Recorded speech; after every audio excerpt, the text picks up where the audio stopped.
Yes, ma'am. वो chapter शुरू भी तो नहीं किया था ना बेटा? Ma'am, but ma'am, you gave us question answers. I've written them. हो गया है? एक हाँ, सेकंड मैं चेक करती हूँ। हमने आई थिंक सोने कैसे दिन से भी चालू किया ना। ओके ओके, हाँ, सपनों के से दिन हम लोगों ने शुरू किया था, वो उसके क्वेश्चन आंसर्स हो गए। हाँ ठीक है, और ये कितना हुआ है सपनों के से दिन, कहाँ पर आप लोगों ने टिक लगाया है?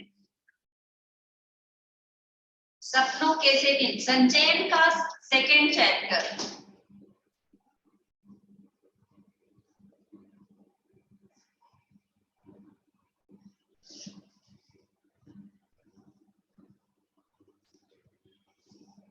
सपनों के से दिन सेकेंड चैप्टर कहाँ तक हुआ है? टिक लगाया है किसी ने?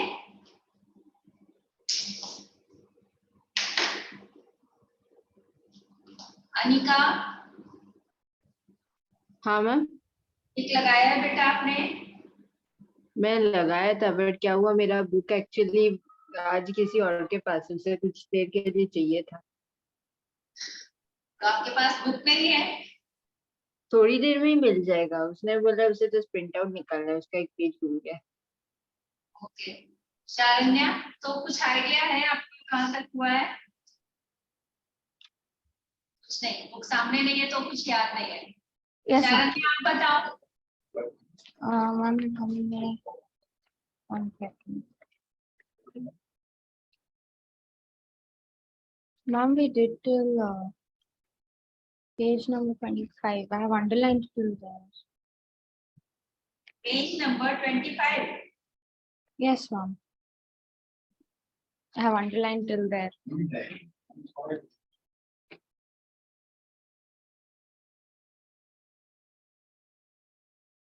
चलो यहीं से शुरू करती हूँ। मुझे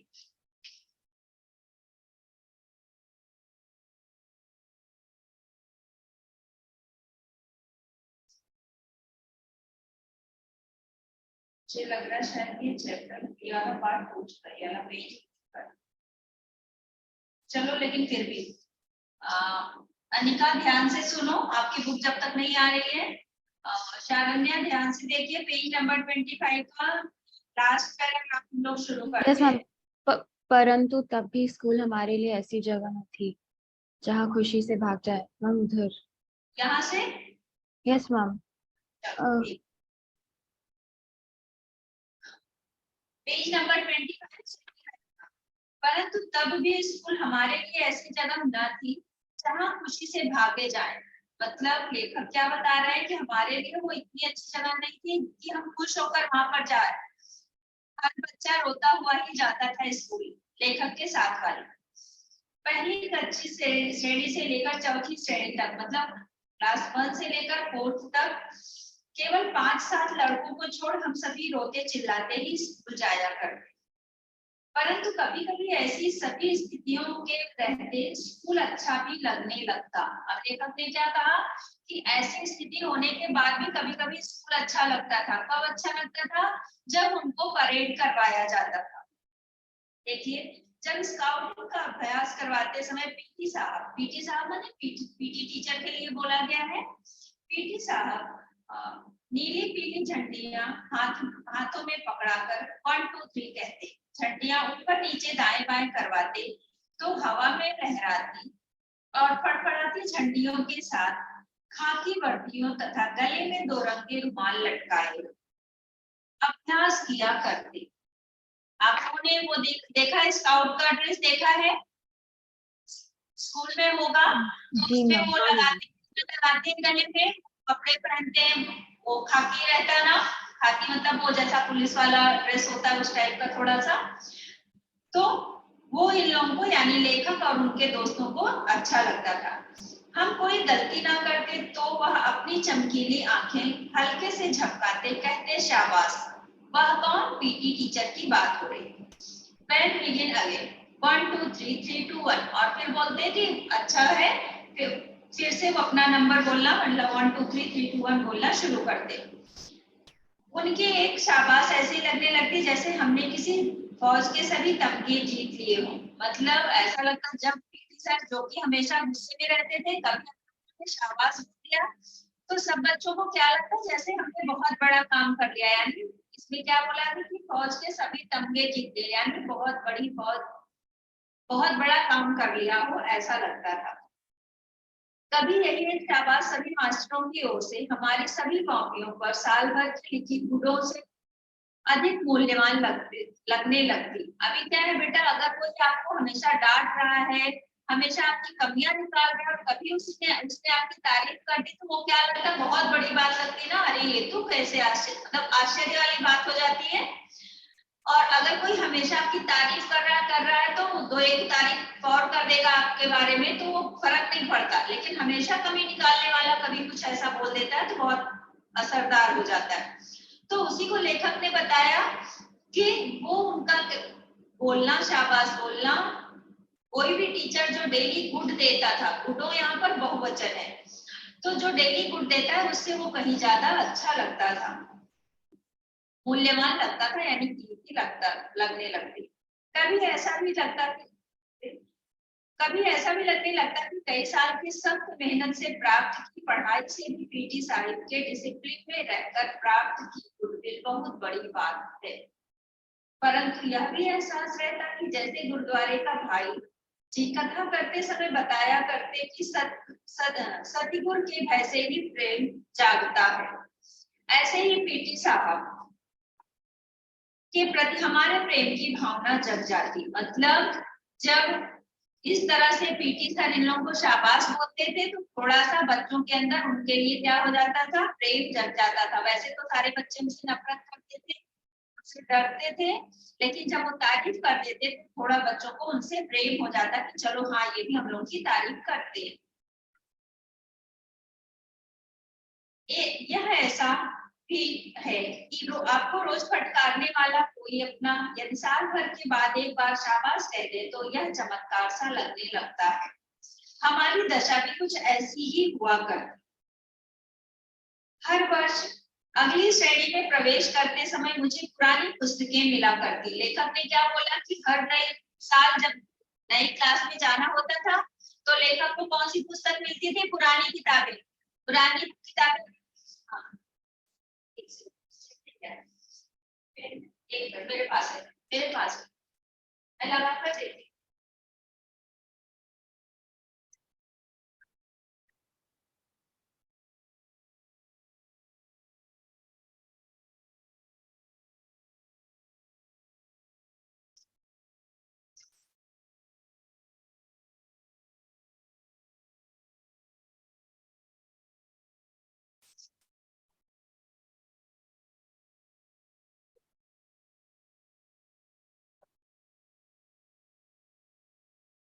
हर वर्ष अगली श्रेणी में प्रवेश करते समय मुझे पुरानी पुस्तकें मिला करती। हमारे हेडमास्टर शर्मा जी एक लड़के को उसके घर जाकर पढ़ाया करते थे। बेटा पहले के समय में क्या था, अभी भी कुछ बच्चे ऐसा करते हैं कि पुरानी किताबें अपने छोटे भाई बहन से लेकर, मतलब बड़े भाई बहन पढ़े रखी है, या अपना कोई फ्रेंड का भाई है या कोई अपना रिलेटिव है अगल बगल में रहता, मतलब आसपास में रहता, तो लेकर पढ़ते हैं। ऐसा नहीं है, लेकिन पहले के समय में क्या ज्यादा से ज्यादा लोग ये काम करते थे कि एक ने वो बुक पढ़ी, और होता क्या था, वो बुक लेने के बाद बाइंडिंग करा देते थे तो थोड़ा ऐसा हो जाती थी कि जल्दी पढ़ती नहीं थी। एक ने पढ़ा, दूसरे ने पढ़ा, उसका रिलेटिव पढ़ा, उसका पड़ोसी पढ़ा, ऐसे ऐसे वो लोग आपस में दिया करते थे और फिर वो पढ़ा करते थे।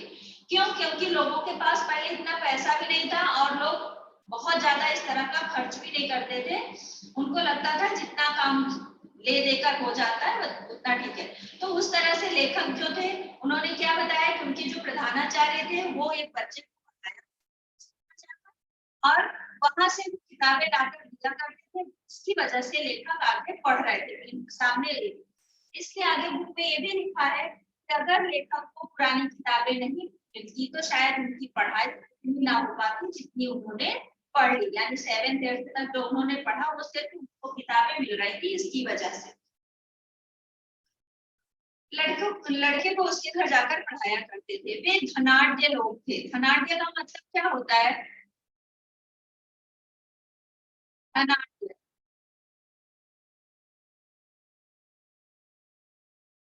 अनिका अनिका धनाढ़ का हाँ मतलब मैम।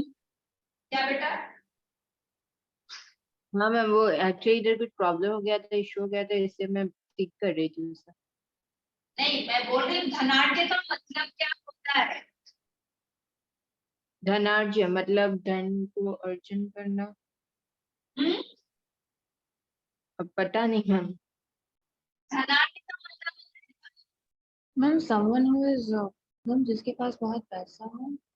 हाँ, तो धनी पैसा ज्यादा, जिसके पास पैसा ज्यादा होता है उसको लोग धनी बोलते हैं ना, अमीर धनी। समझ में आया? तो जी जिसके मैम। पास पैसा है वही धनी है, वही अमीर है। तो धनाढ़ मतलब धनी। मेरे से एक श्रेणी आगे रहा। हर साल अप्रैल में जब पढ़ाई का नया साल आरंभ होता तो उसकी एक साल पुरानी पुस्तकें ले आते। हमारे घर में किसी को भी पढ़ाई में मैम दिलचस्पी ना बोलो। मैम आपकी आवाज बीच में I can't hear you properly, मेरा इंटरनेट पूरा है। एक सेकंड बेटा, मैं देखती हूँ। अनिका, आपको भी मेरी आवाज नहीं आ रही थी? ठीक है, हाँ मैम। एक सेकंड में बुलाती हूँ बेटा यहाँ पर।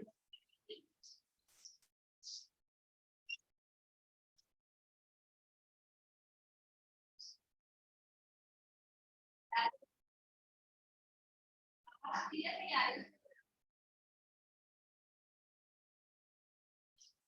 आवाज, क्लियर नहीं आ रही। बच्चों को नहीं आ रही मेरी आवाज।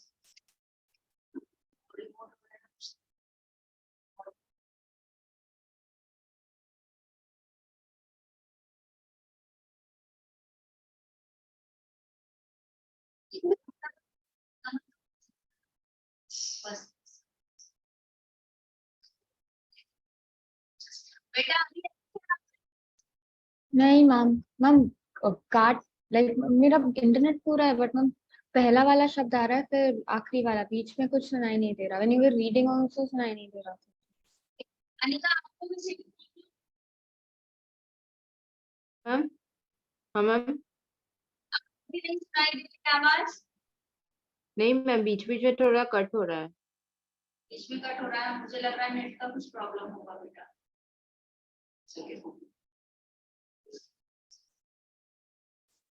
एक सेकेंड बेटा, मैं कंटिन्यू करूं क्या? आवाज मैम आप थोड़ी। इधर ही, मैम आप इधर ही रहो, मूव मत करो, इधर ही अच्छा आवाज आ रहा अच्छा, यहाँ से आ रही है आवाज? है। यस मैम, इधर स्टॉप। ठीक है, चलो देखती हूँ। अभी फिलहाल ये सही करना पड़ेगा इन लोगों को, कुछ तो करके गए हैं, पता नहीं क्या। चलिए, मैं तब तक पढ़ती हूँ, रीड करती हूँ, बाकी का ये लोग आके सही करेंगे।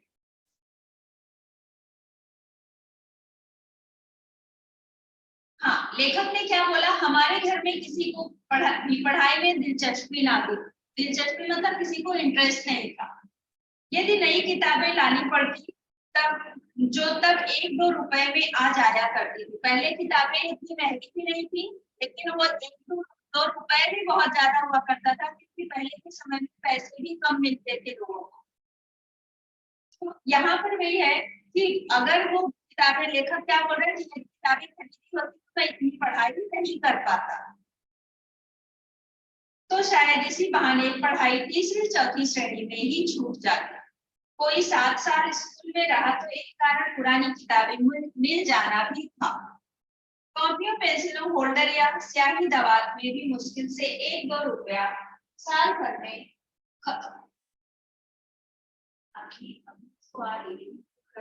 ठीक करने के लिए ना ऐसा करते हैं, लोग ना पीछे से कुछ हो रहा है। पेटिंग की टाइप भी ऐसी होता है हमारे साथ। तो इसको भी कैसे करें?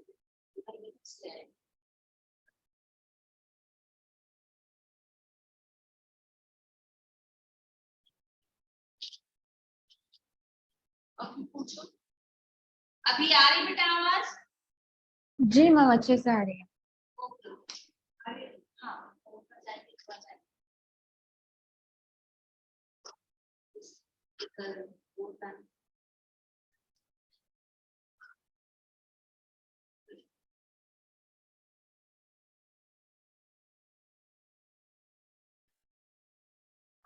कॉपियों पेंसिलों होल्डर पहले के सब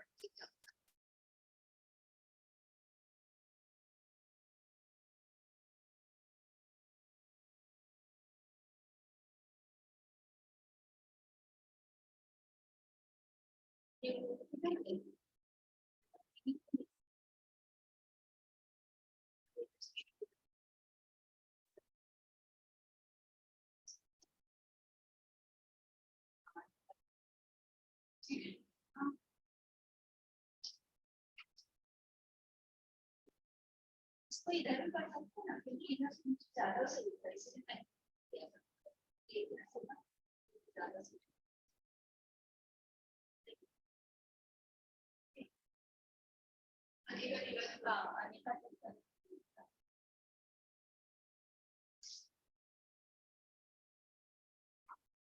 कॉपियों पेंसिलों पहले के समय में इन्होंने क्या बताया कि कॉपियों पेंसिलों या शाही दवात में भी मुश्किल से 1-2 रुपए साल भर में खर्च हुआ करते। तो बहुत वो पहले क्या पूरे साल भर की ये जो स्टेशनरी का होता था ये सब साल भर का सिर्फ 1 रुपए में आ जाता था। तो लेखक ने वही बताया कि पहले 1 रुपए में मिलता था, वही न लाने की वजह से मैं पढ़ पाया। यदि बुक खरीदनी होती, किताबें खरीदनी होती तो शायद मेरी पढ़ाई बीच में ही यानी 4th क्लास तक 4th स्टैंडर्ड तक ही बंद कर दी गई होती। परंतु उस जमाने में 1 रुपया भी बहुत बड़ी रकम हुआ करती थी, लेकिन उस समय में 1 रुपया छोटे ऐसा नहीं होता, बहुत कम है, वो भी बहुत ज्यादा रकम मानी जाती थी। 1 रुपए में 1 सेर घी आया करता और 2 रुपए की एक मन 40 सेर गंदम। गंदम का मतलब क्या होता है पता है बेटा? गेहूं। ठीक है, इसी कारण खाते पीते घरों के लड़के ही स्कूल जाया करते। हमारे 2 परिवारों में मैं पहला लड़का था जो स्कूल जाने लगा था। उन्होंने क्या बोला कि 2 परिवार में से मैं एक ही था जो कि स्कूल जा रहा था। परंतु किसी भी नई श्रेणी में जाने का ऐसा चाव कभी भी महसूस नहीं हुआ जिसका जिक्र कुछ लड़के किया करते, जिसके बारे में कुछ बोला करते थे, ऐसा कभी भी मुझे महसूस नहीं हुआ। अधिक बात थी कि मुझे नई कॉपियों और पुरानी पुस्तकों में से ऐसी गंध आने लगती कि मन बहुत उदास होने लगता। इसका ठीक कारण तो समझ में नहीं आया। क्या हुआ था? वो मेरे घर में करंट चला गया था एक्चुअली। इसका ठीक जितनी भी मनोविज्ञान की जानकारी है, इस अरुचि का कारण यही समझ में आया कि आगे की श्रेणी की कुछ मुश्किल पढ़ाई और नए मास्टरों की मारपीट का भय कहीं भीतर जमकर बैठ गया था। बेटा आपको किसी भी वर्ड की मीनिंग नहीं समझ आ रही तो आप पूछ सकते हैं। मैम जिक्र का मतलब बोलना होता है। जिक्र मतलब चर्चा, उसके बारे में बात करना, डिस्कस करना। ओके। बैठ गया था। सभी तो नए ना होते थे, परंतु 2-3 हर साल भी वह होते जो कि छोटी श्रेणी में नहीं पढ़ाते थे। क्या होता है? सारे टीचर तो नए नहीं होते, जैसा कि आप लोगों के साथ भी होता है कि कुछ टीचर्स तो पुराने होते हैं जो 8th में पढ़ाते होते हैं, 9th में, और कुछ टीचर क्या नए होते हैं जो छोटी क्लासेस में यानी 9th में नहीं पढ़ाए होते हैं। तो उसी तरह से लेखक ने भी बोला कुछ ऐसी भी भावना थी कि अधिक अध्यापक एक साल में ऐसी अपेक्षा करने लगते थे कि जैसे हम हरफन मौला हो गए। हरफन मौला का मतलब होता है कि जिसको सब कुछ रट गया हो, ओरल ऐसा वो पूछो और फटाफट से बता देगा। कुछ टीचर ऐसी अपेक्षा रखने लगते थे बच्चों से। यदि उनकी आशाओं पर पूरे नहीं हो पाते तो कुछ तो जैसे चमड़ी उधेड़ देने को तैयार रहते। चमड़ी उधेड़ देना मतलब मारने के लिए तैयार रहते थे। इन्हीं कुछ कारणों से केवल किताबों कॉपियों की गंध से ही नहीं बाहर के बड़े गेट से 10-15 गज दूर स्कूल के कमरों तक रास्ते के दोनों ओर जो अलियार के झाड़ उगे थे उनकी गंध भी मन उदास कर दिया करती थी। अलियार का मतलब होता है बेटा वो जाने का जो रास्ता होता है। अभी के स्कूल में क्या होता है, बाहर से बाउंड्री बनी होती है, दीवार बनी होती है ना, है उसके चारों तरफ से दीवार बनी होती है, उसके अंदर क्या आपका सब रहता है। पहले के समय में स्कूल सिर्फ बिल्डिंग होती थी, बाकी का रास्ता ऐसा खुला होता था, और उस रास्ते में जाने के अगल बगल पूरा खुला है तो रास्ता एक बना रहता था, तो उस रास्ते पर छोटे बड़े पेड़ लगाए हुए रहते थे और उधर से बच्चे जाते थे, तो उसी को अलियार बोला जाता था। और उसकी महक से लेखक ने क्या कहा कि वो जो अलियार के पौधों के यानी पेड़ पौधों की महक जो आते थे उससे भी मन उदास हो जाता था कि स्कूल जाएंगे तो पढ़ना पड़ेगा, नहीं आएगा तो टीचर मारेंगे, इन सब चीजों की वजह से। यहाँ तक क्लियर है अनिका? यहाँ तक समझ में आया? जी मैम। अनिका आपको? अनिका? हाँ मैम समझ में आया। ठीक है, जो भी वर्ड नहीं समझे, सेंटेंस नहीं समझे, पूछ लेना। और आप लोगों को पता है वो तो लास्ट में पेपर सैंपल पेपर डिस्कस करूंगी तो बताया ही जाएगा, लेकिन क्वेश्चन को ध्यान से पढ़कर फिर आपको लिखने का रहेगा, ठीक है। परंतु स्कूल एक दो कारणों से अच्छा भी लगने लगा था। मास्टर प्रीतम चंद जब हम स्काउटों को परेड करवाते तो लेफ्ट राइट की आवाज या मुंह में विशल से मार्च कराया करते, फिर राइट टर्न या लेफ्ट टर्न या अबाउट टर्न कहने पर छोटे छोटे बूटों की एड़ियों पर दाएं बाएं या एकदम पीछे मुड़कर बूटों की ठक ठक करते, अकड़कर चलते तो लगता जैसे हम विद्यार्थी नहीं बहुत महत्वपूर्ण आदमी, फौजी जवान। ठीक है, यहाँ पर ऐसा क्यों कहा गया, क्योंकि आपने स्टार्टिंग में चैप्टर जब शुरू हुआ था देखा था कि बच्चे कैसे फटे पुराने कपड़े पहने रहते थे, उनके पास चप्पल भी नहीं होती थी, और जब यहाँ पर अच्छे कपड़े प्रेस किए हुए कपड़े उनको मिलते थे, बूट मिलता था, तो उनको क्या लगता था जैसे वो फौजी जवान हो, बहुत महत्वपूर्ण आदमी हो। दूसरे विश्व युद्ध का समय था, परंतु हमारी नाभा रियासत का राजा अंग्रेजों ने 1923 में गिरफ्तार कर लिया था और तमिलनाडु में कोडाई के नाल में ही जंग शुरू होने से पहले उसका देहांत हो गया था। उस राजा का बेटा कहते थे अभी विलायत में पढ़ रहा था, मतलब राजा की डेथ हो गई थी, उसका बेटा विलायत में पढ़ रहा था, इसलिए हमारे देसी रियासत में भी अंग्रेज की चलती थी। फिर भी राजा के न रहते अंग्रेज हमारी रियासत के गांव से जबरन भर्ती नहीं करा पाया था, जबरन मतलब जबरदस्ती, ठीक है, भर्ती नहीं करा पाया था। लोगों को फौज में भर्ती करने के लिए जब कुछ अफसर आते तो उनके साथ कुछ नौटंकी वाले भी हुआ करते। नौटंकी वाले मतलब कि कुछ अपनी एक्टिंग दिखाकर स्टेज पर ऐसा नाटक दिखाते, और फिर जो गांव के लोग थे, जो यंग बच्चे थे, उनको क्या करते थे, आकर अपने उसमें जाने के लिए आकर्षित करते, मतलब ऐसा ऐसा काम करते थे ताकि बच्चा उधर जाने के लिए आकर्षित हो जाए, जाना पसंद करे। फिर रात को खुले मैदान में शामियाने लगाकर, शामियाने मतलब टेंट होता है, शामियाने लगाकर लोगों को उसके सुख आराम बहादुरी के दृश्य दिखाकर आकर्षित किया करते। उनका एक गाना अभी भी याद है, कुछ मस्खरे, मस्खरे मतलब मजाक के, अजीब सी वर्दियां और अच्छे बड़े फौजी बूट पहने गाया करते, भर्ती हो जा रे रंग, हो जा रे रंग। रंगरूट मतलब किसके लिए, जो युवा बच्चे होते हैं उनके लिए उनको रंगरूट कहा जाता है, तो उसके लिए उन्होंने कहा है। अठे मिले से टूटे लीतर, यहाँ पर तुम्हें टूटे फूटे मिलेंगे और वहां उठे मिलेंगे बूट, और वहां पर तुमको मिलेगा, वहां पर मतलब यानी जब तुम फौज में भर्ती हो जाओगे, कंपनी यानी अंग्रेजों के उसमें आ जाओगे, भर्ती हो जा रहे रंगरूट। फिर पहन से फटे पुराने, यहाँ पर तुमको फटे पुराने कपड़े मिलते हैं, उठे मिलेंगे सूट, और वहां तुमको सूट मिलेगा, भर्ती हो जा रहे रंगरूट। इन्हीं बातों से आकर्षित हो कुछ नौजवान भर्ती के लिए तैयार हो जाया करते।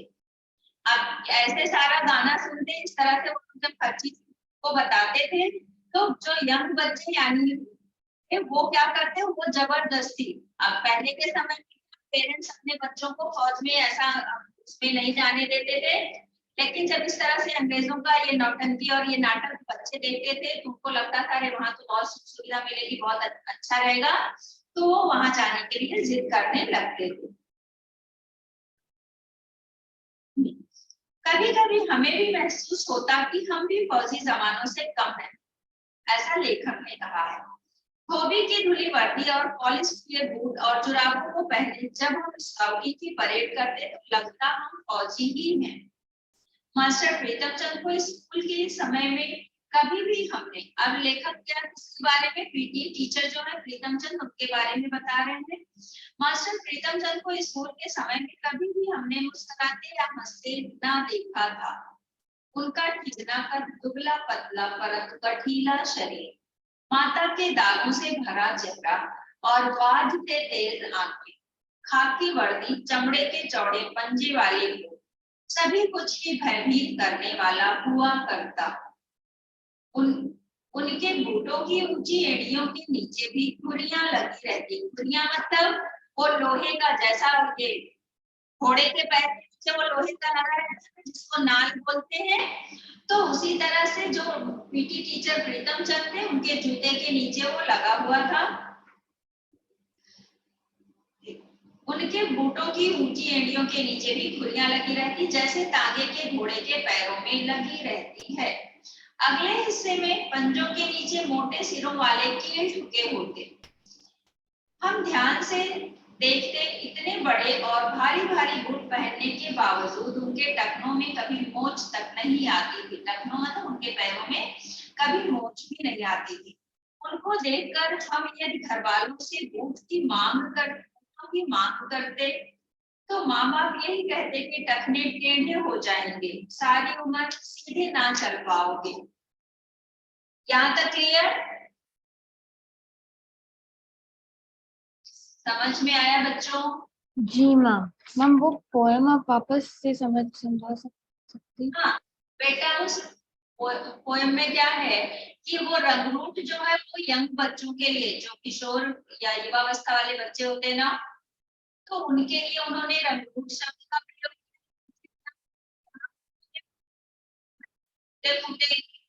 मिल रहे हैं जूते, वहां पर तुमको बूट मिलेगा। और फिर सेकंड वाले में क्या बोला है कि यहाँ पर तुम्हें फटे पुराने कपड़े मिल रहे हैं और वहां पर तुमको सूट मिलेगा। इस तरह से उनको बताकर बच्चों को आकर्षित कर रहे थे। ठीक है, क्यों? क्योंकि पहले के समय में, वही मैं बोली चैप्टर की स्टार्टिंग है ना, कि लोग फटे पुराने कपड़े पहनते थे और उनके पैर में चप्पल भी नहीं हुआ करता था। और जब थोड़े बड़े हो गए, किसी के पास एक कपड़ा है तो पुराना है, ऐसा ऐसा रहता था। लेकिन जब फौज वाले आए थे, उन्होंने क्या बोला, हाँ तुमको अच्छे अच्छे कपड़े ये सब मिलेंगे, आराम से रहने को मिलेगा। तो ये सब बताने के बाद जो है वो बच्चे उधर जाने के लिए तैयार हो जाते हैं। ठीक है जी मैम। मास्टर प्रीतम चंद से हमारा डरना तो स्वाभाविक था। अब लेखक ने बोला प्रीतम चंद यानी तो पीटी टीचर से डरना स्वाभाविक था, परंतु हम उनसे नफरत भी करते थे। कारण तो मारपीट था, मतलब वो बच्चों को बहुत मारते थे, इसलिए बच्चे उनसे नफरत करते थे। हम सभी जो मेरी उम्र के हैं, लेखक ने बताया हम सभी को यानी जो मेरी उम्र के हैं, वह दिन भी नहीं भूल पाया जिस दिन वह हमें चौथी श्रेणी में फारसी पढ़ाने लगे थे। हमें उर्दू का तो तीसरी श्रेणी तक अच्छा अभ्यास हो गया था, परंतु फारसी तो अंग्रेजी से भी मुश्किल थी।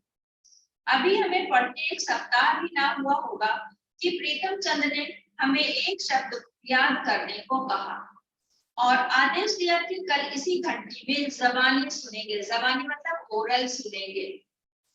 हम सभी घर लौटकर रात देर तक उसी शब्द रूप को बार बार याद करते रहे, परंतु केवल 2-3 ही लड़के थे जिन्हें आधी या कुछ अधिक शब्द रूप याद हो पाया। दूसरे दिन बारी बारी सबको सुनाने के लिए कहा तो एक भी लड़का ना सुना पाया। अब दूसरे दिन पीटी टीचर जो थे वो शब्द रूप सुनाने को बोलते हैं तो कोई भी बच्चा याद नहीं कर पाया था। तभी मास्टर जी गुर्राए, सभी कान पकड़ो। अब उन्होंने गुर्राया मतलब वो गुस्से में चिल्लाकर बोलते हैं सब लोग अपने कान पकड़ो। हमने झुककर टांगों के पीछे से बाहें निकालकर कान पकड़े तो वह गुस्से से चीखे पीठ ऊंची करो। अब ये क्या होता है, टांगों के नीचे से निकालकर कान पकड़े, क्या होता है, ये क्या होता है, कैसे करना रहता है? मुर्गा बनना। मुर्गा बनना है ना, पैर के ऐसा। नीचे से हाथ निकालकर कान पकड़ना मतलब मुर्गा बनना। तो उन्होंने सबको ऐसा बोला और फिर क्या बोलते हैं, पीठ ऊंची करो। अब जब ऐसा करके पीठ ऊंची करने को बोला जाएगा तो पैरों में दर्द शुरू हो जाता है, और जब पैरों में दर्द हुआ तो बच्चे गिरना शुरू हो गए, क्योंकि वो 4th क्लास के यानी छोटे ही बच्चे, बहुत बड़े तो थे नहीं, तो वो सब गिरने लगे। पीठ ऊंची करने करके कान पकड़ने से 3-4 मिनट में ही टांगों में जलन होने लगती थी। मेरे जैसे कमजोर तो टांगों के थकने से कान पकड़े हुए ही गिर पड़ते। जब तक मेरी और हरबंस की बारी आई तब तक हेडमास्टर शर्मा जी अपने दफ्तर में आ चुके थे। जब हमें सजा दी जा रही थी तो उसके कुछ समय पहले शर्मा जी स्कूल के पूरब की ओर बने सरकारी अस्पताल में डॉक्टर कपलास से मिलने गए थे। वह दफ्तर के सामने की ओर चले आए। आते ही जो कुछ उन्होंने देखा वह सहन नहीं कर पाए। अब वो इधर क्लास की तरफ आते हैं, दफ्तर की ओर से आते हैं सामने से, और उन्होंने क्लास में बच्चों के साथ जो ये पीटी सर कर रहे थे वो उनको बर्दाश्त नहीं हुआ, क्योंकि वो छोटे बच्चे थे, उनके लिए ये पनिशमेंट बहुत बड़ी, यानी ये सजा बहुत बड़ी थी। शायद यह पहला वर्ष प्रीतम चंद की उस बर्बरता को सहन ना कर पाए, तेजित हो गए थे। उन्होंने क्या बोला, what are you doing, is it the way to punish the students of class 4th class, stop it at once. मतलब उन्होंने उनको मना किया कि क्या कर रहे हो, क्या ये क्लास 4th क्लास के बच्चों को सजा देने का सही तरीका है, इसको बंद कर। हमें तब अंग्रेजी नहीं आती थी, लेखक ने क्या बताया कि तब हमें अंग्रेजी नहीं आती, क्योंकि उस समय 5वीं श्रेणी से अंग्रेजी पढ़ानी शुरू की जाती थी।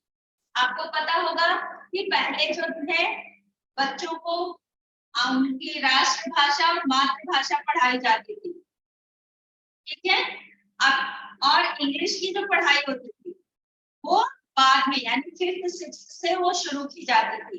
तो वही लेखक ने बताया कि हमें तब 5वीं से श्रेणी से अंग्रेजी पढ़ानी शुरू की जाती थी, परंतु हमारे स्कूल के 7वीं 8वीं श्रेणी के लड़कों ने बताया था कि शर्मा जी ने कहा था, क्या करते हैं, क्या 4थी श्रेणी को सजा देने का यह ढंग है, इसे फौरन बंद करो। शर्मा जी गुस्से से कांपते बरामदे से ही अपने दफ्तर में चले गए थे। शर्मा जी यानी प्रिंसिपल जो थे, प्रधानाचार्य, वो गुस्से से, आपको पता होगा कि कुछ लोग गुस्से से भी कांपते हैं, एक तो ठंड से कांपते हैं और गुस्से से भी लोग कांपते हैं। तो इस तरह से उनको इतनी गुस्सा आई कि वो कांप रहे थे और फिर अपने दफ्तर में चले गए। फिर जब प्रीतम चंद कई दिन स्कूल नहीं आए, यहाँ तक आपको समझ में आ गया। फिर जब प्रीतम चंद कई दिन स्कूल नहीं आए तो यह बात सभी मास्टरों की जुबान पर थी कि हेडमास्टर शर्मा जी ने उन्हें मुअत्तल करके, मुअत्तल मतलब सस्पेंड, हाँ यस। मुअत्तल करके, हिंदी में उसको निलंबित बोलते हैं, सस्पेंड को हिंदी में निलंबित बोलते हैं। मुअत्तल और निलंबित हिंदी शब्द, मुअत्तल तो ऐसे तो शब्द है, निलंबित उसका हिंदी शब्द है। मुअत्तल करके अपनी ओर से आदेश लिखकर मंजूरी के लिए हमारी रियासत की राजधानी नाभा भेज दिया था। वहां हरजीलाल नाम के महकमाए तालीम मतलब शिक्षा अधिकारी, शिक्षा विभाग के डायरेक्टर थे, जिनसे ऐसे आदेश की मंजूरी आवश्यक थी। मतलब जो वहां पर शिक्षा विभाग में जाकर उनको इस चीज के लिए मंजूरी लेनी थी कि क्या वो फिर से स्कूल ज्वाइन कर सकते हैं। उस दिन के बाद यह पता होते भी कि प्रीतम चंद को जब तक नाभा के डायरेक्टर बहाल नहीं करेंगे तब तक वह स्कूल में कदम नहीं रख सकते। मतलब उनको जब तक शिक्षा विभाग से परमिशन नहीं मिलेगा तब तक वो स्कूल ज्वाइन नहीं कर सकते। ऐसा पता होने के बाद भी बच्चे डरे रहते थे कि कहीं वो फिर से ना आ जाए। जब भी फारसी की घंटी बजती तो हमारी छाती धक धक करती, फटने को आती। मतलब अभी क्या है, जो टीचर, जिस टीचर से आप लोग डरते हो, जो होमवर्क ज्यादा देते हैं या जो ज्यादा डांटते हैं, तो ऐसे टीचर का जब क्लास का टाइम होता है फिर आ जाएंगे, अभी आ जाए, ऐसा घबराहट होती है ना। तो इसीलिए लेखक ने यहाँ पर लिखा कि जब उनका क्लास का टाइम होता था तो हमारी छाती धक धक करती, फटने को आती, यानी ये लोग डरे रहते थे। परंतु जब तक शर्मा जी स्वयं या मास्टर नौहरिया राम जी कमरे में फारसी पढ़ाने ना आ जाते, हमारे चेहरे मुरझाए रहते। लेकिन जब प्रिंसिपल या फिर मास्टर नौहरिया जब आ जाते थे तो बच्चों को लगता था कि चलो अब तो पीटी सर नहीं आएंगे, यही लोग पढ़ाएंगे, फिर वो लोग शांत हो जाते थे। यहाँ तक क्लियर अनिका? हाँ मैम। ठीक है, शारण्य आपको भी? ठीक है, आगे देखो बेटा। फिर कई सप्ताह तक पीटी मास्टर स्कूल नहीं आए। पता चला कि बाजार में एक दुकान के ऊपर उन्होंने जो छोटी छोटी कृतियों वाला चौबारा किराए पर ले रखा था, वहीं आराम से रह रहे थे। कुछ 7वीं 8वीं के विद्यार्थी हमें बताया करते कि उन्हें मुअत्तल होने की रत्ती भर चिंता नहीं थी। रत्ती भर मतलब बिल्कुल भी, तनिक भी चिंता नहीं। पहले की तरह ही आराम से पिंजरे में रखे तो तोतों को दिन में कई बार भिगोकर रखे बादामों की गिरियों का छिलका उतारकर उन्हें खिलाते, उनसे बातें करते रहते हैं। उनके वे तोते हमने भी कई बार देखे थे। हम उन बड़े लड़कों के साथ उनके चौबारे में गए थे। जो लड़के पीटी साहब के आदेश पर उनके घर का काम करने जाया करते। परंतु हमारे लिए यह चमत्कार ही था कि जो प्रीतम चंद बिल्ला मार मार कर हमारी चमड़ी तक उछेड़ देते, वह अपने तोतों से मीठी मीठी बातें कैसे कर लेते थे। क्या तोतों को उनकी दहकती बुरी आंखों से भय ना लगता था? हमारी समझ में ऐसी बातें तब तक नहीं आ पाती थी। बस एक तरह इसे अलौकिक ही मानते थे। अलौकिक मतलब बहुत ऐसा अजूबा ही मानते थे। ठीक है, ये आपका चैप्टर कंप्लीट हो गया बेटा। इसका क्वेश्चन आंसर अब हम लोग करेंगे। नोटबुक निकालो।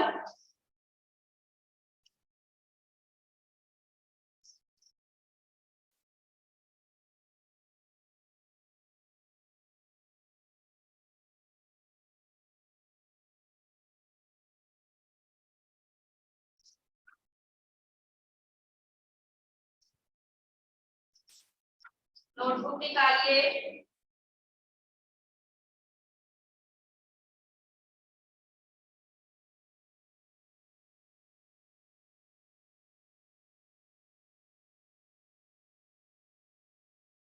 आज का डेट, चैप्टर नेम डालिए।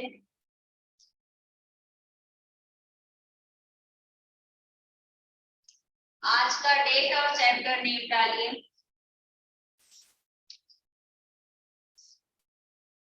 ओमा कौन था, याद है? चैप्टर पार्ट में ओमा कौन था? थोड़ा थोड़ा ऐसा मुझे बता दो, मुझे समझ में आए कि आप लोग को पुराना कुछ याद भी है। ओमा कौन था? Ma'am, I have heard the name, but I can't remember. बताओ। Ma'am, अब मुझे याद है डॉक्टर कपलाश, और जो हम नए नए, क्या रिमेम्बर दैट पुराना वाला भूल गए। I just नहीं, नया नहीं, पुराना। पूरे चैप्टर का मैं पूछ रही हूँ बेटा, नया वाला नहीं पूछ रही। जी मैम, पुराना वाला मुझे नाम तो याद है, लेकिन कौन। ओ मैम, याद है, हमारा है? सबसे बड़ा नेता ओमा हुआ करता। हाँ, तो ओमा कौन था? वो लेखक जो बताते हैं कि वो उनका सबसे बड़ा नेता हुआ करता था। और वो कैसा था? छोटा सा था, उसका सिर बहुत बड़ा सा था। वो आदित्य,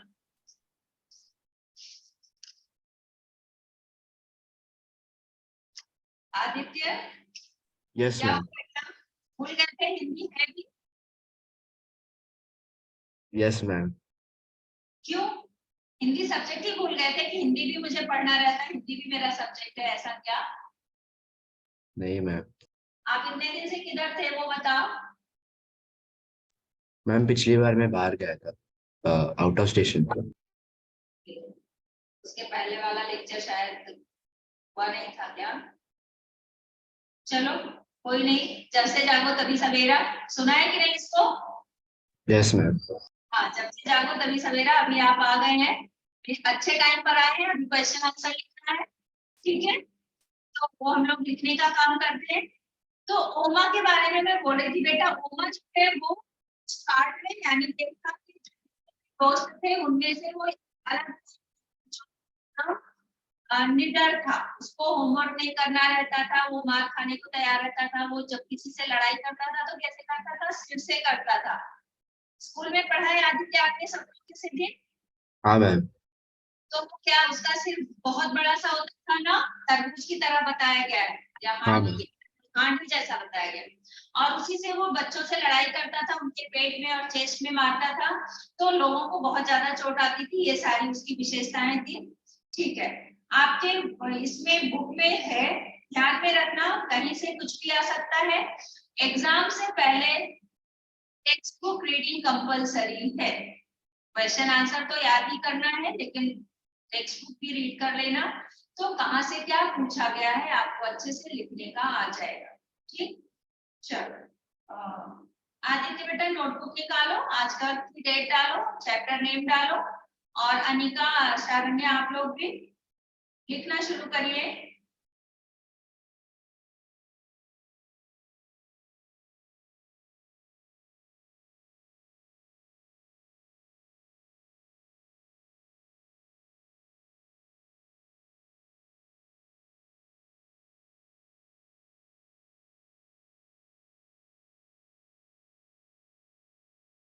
क्वेश्चन लिखूंगी, आंसर में डिक्टेट करूंगी।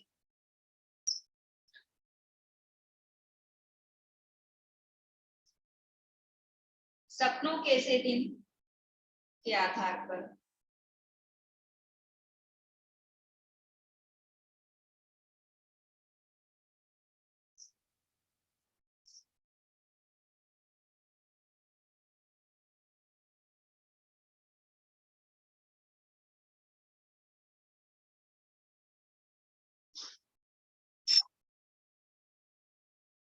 सपनों के से दिन।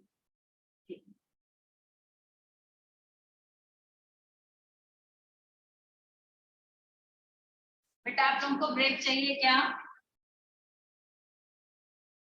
ब्रेक चाहिए कि नहीं? 5 मिनट का ब्रेक मिलता है, चाहिए? नो मैम, तो नहीं वेरी चाहिए। गुड, आप लोग तो मना कर रहे हो, बाकी तो बच्चे सामने से बोलते हैं मैम ब्रेक ब्रेक, चिल्लाने लगना, चिल्लाना शुरू करते हैं। चलो, आदित्य को चाहिए भी होगा तो नहीं बोल पाएंगे, क्योंकि उन्होंने अभी तो ज्वाइन किया। चलो कोई बात नहीं, लिख लो। के आधार पर बताइए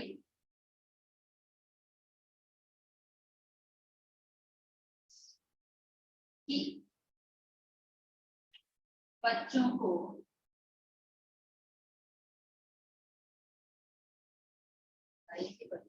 किस प्रकार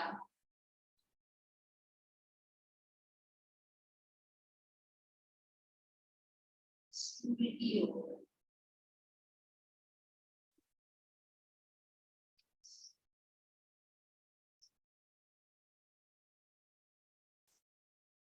आकृष्ट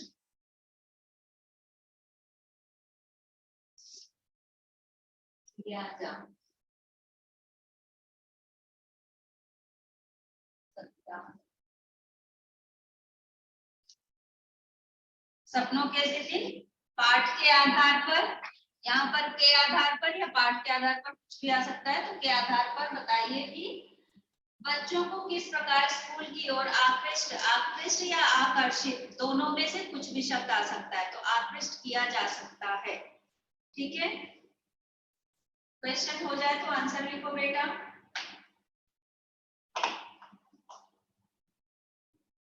सपनों के से दिन पाठ में स्पष्ट, सपनों के से दिन पाठ में, सपनों के से दिन, जिसका छूट रहा होगा पूछ लेना बेटा। सपनों के से दिन पाठ में स्पष्ट दिखाया गया है कि, पाठ में स्पष्ट दिखाया गया है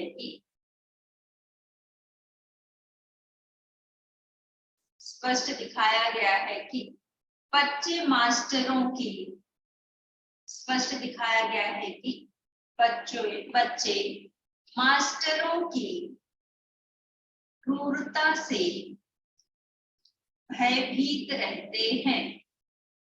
बच्चे मास्टरों की क्रूरता से, अब क्रूरता कैसे दिखती? हाँ, जो वर्ड डिफिकल्ट लगे बेटा पूछ लेना। क्रूरता, ऐसा, क्रूरता से भयभीत रहते हैं। पूर्ण विराम। मास्टरों की क्रूरता से भयभीत रहते हैं, पूर्ण विराम। वे काम के अधिक भयभीत रहते हैं, पूर्ण विराम। वे काम के अधिक बोझ से भी, वे काम के अधिक बोझ से भी घबराते हैं। वे काम के अधिक बोझ से भी घबराते हैं। अधिक बोझ से भी घबराते हैं, पूर्ण विराम। अधिक बोझ से भी घबराते हैं, पूर्ण विराम। वे शारीरिक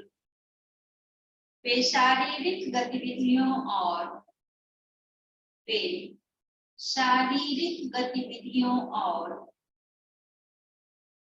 खेलों में अधिक रुचि लेते हैं। वे शारीरिक गतिविधियों और खेलों में अधिक रुचि लेते हैं। शारीरिक गतिविधियों और खेलों में अधिक रुचि लेते हैं, पूर्ण विराम। अतः, अधिक रुचि लेते हैं, पूर्ण विराम। अतः हमें चाहिए कि, अतः में कैसे लिखेंगे? अतः नहीं लिखेंगे बेटा।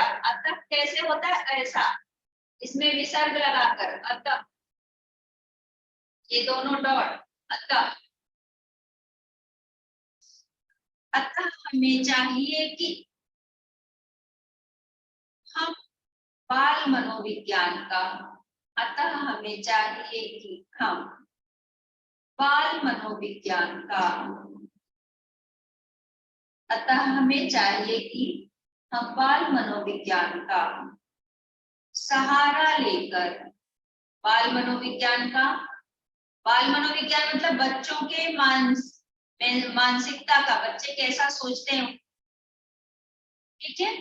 बाल मनोविज्ञान का सहारा लेकर बालकों की गतिविधियों को बढ़ाएं। बाल मनोविज्ञान का सहारा लेकर बालकों की गतिविधियों को बढ़ाएं, पूर्ण विराम। बालकों की गतिविधियों को बढ़ाएं, पूर्ण विराम।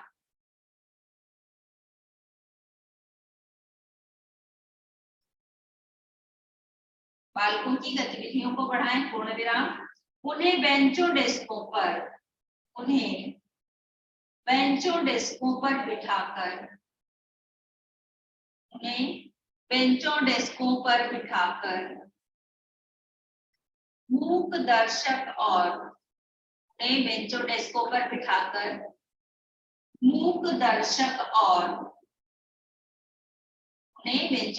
पर बिठाकर मूक दर्शक और श्रोता ना बनाए रखें। मूक दर्शक और श्रोता ना बनाए रखें।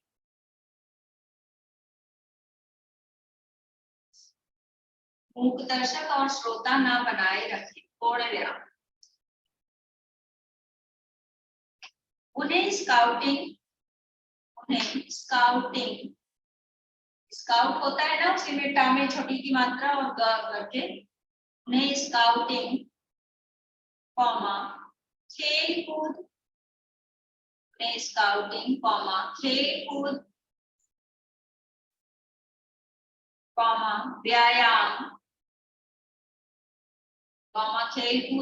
व्यायाम, स्वयं काम करने, कॉमा स्वयं काम करने, कॉमा पौधे लगाने, स्वयं काम करने, कॉमा पौधे लगाने। जो वर्ड ना समझ आए पूछ लेना। अनिका छूट तो नहीं रहा बेटा? नहीं मैम। ठीक है। व्यायाम, कॉमा स्वयं काम करने, कॉमा पौधे लगाने, कॉमा प्रयोगशाला में, कॉमा प्रयोगशाला में काम करने जैसे, प्रयोगशाला में काम करने जैसे क्रियात्मक व्यवहारों में लगाएं। प्रयोगशाला में काम करने जैसे क्रियात्मक व्यवहारों में लगाएं।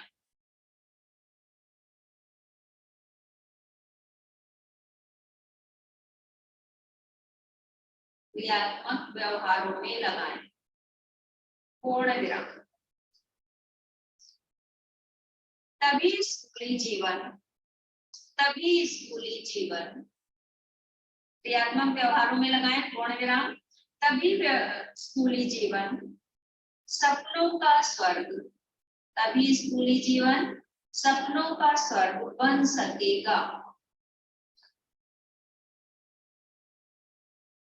तभी स्कूली जीवन सपनों का स्वर्ग बन सकेगा।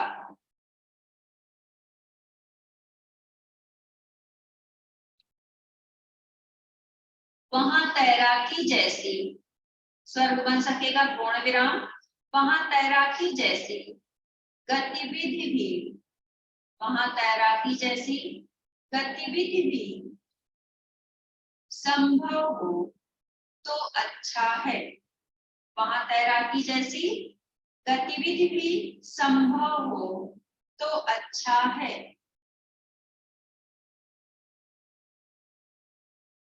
वहां तैराकी जैसी गतिविधि भी संभव हो तो अच्छा है, पूर्ण विराम।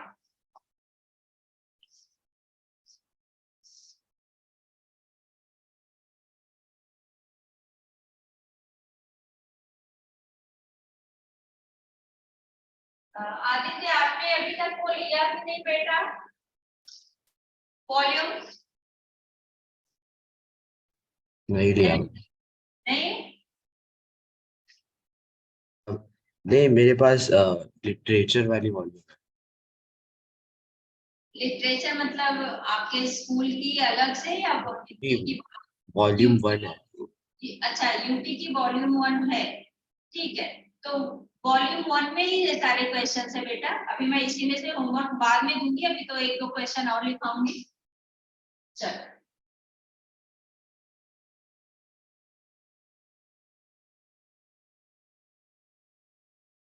Scout parade.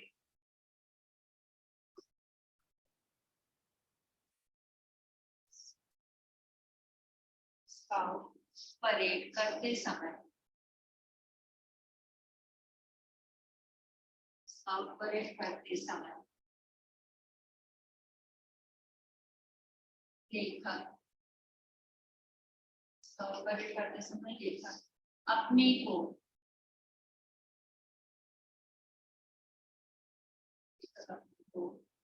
महत्वपूर्ण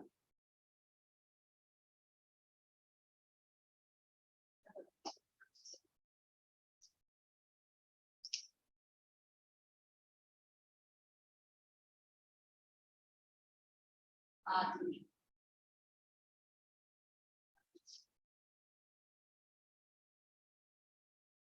फौजी जवान,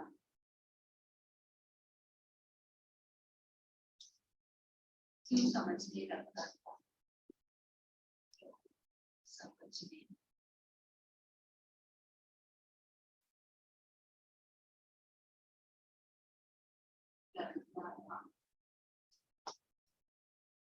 स्काउट परेड करते समय लेखक अपने को महत्वपूर्ण आदमी, फौजी जवान क्यों समझने लगता था?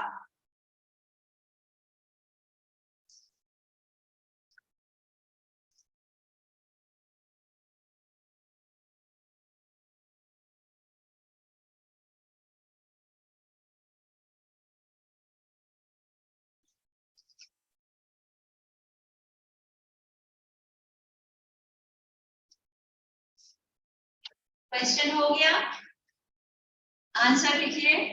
स्काउट परेड करते समय, स्काउट परेड करते समय लेखक, स्काउट परेड करते समय लेखक धोबी की धुली वर्दी, स्काउट परेड करते समय लेखक धोबी की धुली वर्दी और पॉलिश किए बूट, धोबी की धुली वर्दी और पॉलिश किए बूट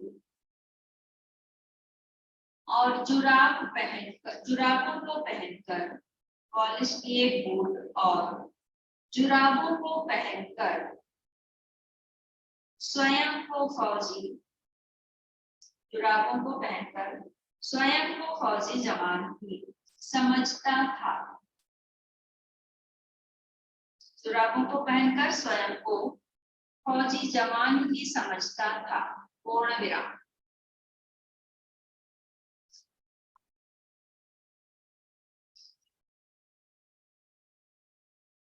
जुराबों को पहनकर स्वयं को फौजी जवान ही समझता था, पूर्ण विराम। जब पीटी मास्टर, जब पीटी मास्टर प्रीतम चंद, याद रखना बहुत बच्चे प्रीतम चंद को प्रेमचंद कर देते हैं, तो ऐसी गलती मत करना एग्जाम में, प्रीतम को प्रीतम नहीं देना बेटा, ठीक है। चलो, जब पीटी मास्टर प्रीतम चंद स्काउटों को, जब पीटी मास्टर प्रीतम चंद स्काउटों को परेड करवाते समय, नहीं परेड करवाते, पीटी मास्टर प्रीतम चंद स्काउटों को परेड करवाते, तब वे, करवाते तब वे लेफ्ट राइट कहते, तब वे लेफ्ट राइट कहते तथा, तब वे लेफ्ट राइट कहते तथा मुंह में ही सीटी बजाते, तथा मुंह में ही सीटी बजाते, पूर्ण विराम। लेफ्ट राइट कहते तथा मुंह में ही सीटी बजाते, पूर्ण विराम। लेखक ने जब, लेखक ने जब राइट टर्न या अबाउट टर्न, लेखक ने जब राइट टर्न या अबाउट टर्न कहने पर, लेखक ने जब राइट टर्न या अबाउट टर्न कहने पर बूटों की एड़ियों को, कहने पर बूटों की एड़ियों को दाएं बाएं मोड़कर, बूटों की एड़ियों को दाएं बाएं मोड़कर ठक ठक करके, दाएं बाएं मोड़कर ठक ठक करके अकड़ कर चलता, दाएं बाएं मोड़कर ठक ठक करके अकड़ कर चलता, तब उसे, तब उसे ऐसा लगता था कि वह, तब उसे ऐसा लगता था कि वह विद्यार्थी नहीं, वह विद्यार्थी नहीं कॉमा बहुत महत्वपूर्ण आदमी है, वह विद्यार्थी नहीं कॉमा बहुत महत्वपूर्ण आदमी है, डैश फौजी जवान, बहुत महत्वपूर्ण आदमी है, डैश फौजी जवान, पूर्ण विराम। फौजी जवान पूर्ण विराम। उस समय उसे, उस समय उसे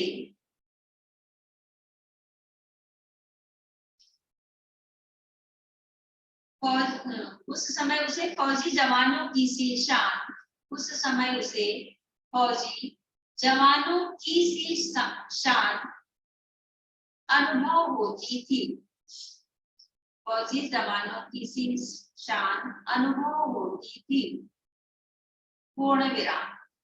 अनुभव होती थी, पूर्ण विराम। यह सब वर्दी और परेड का, यह सब वर्दी और परेड का कमाल था, यह सब वर्दी और परेड का कमाल था। यह सब वर्दी और परेड का कमाल था, पूर्ण विराम। Answer complete.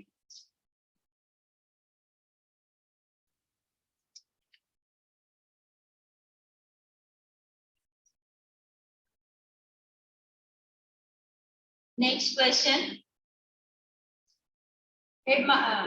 Headmaster Sharma ji, headmaster Sharma ji, headmaster Sharma ji ने पीटी साहब, शर्मा जी ने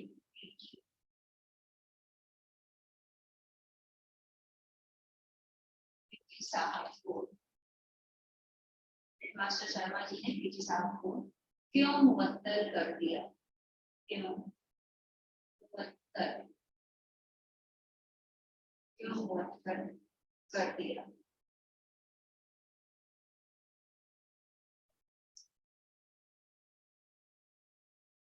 क्यों मुअत्तल कर दिया?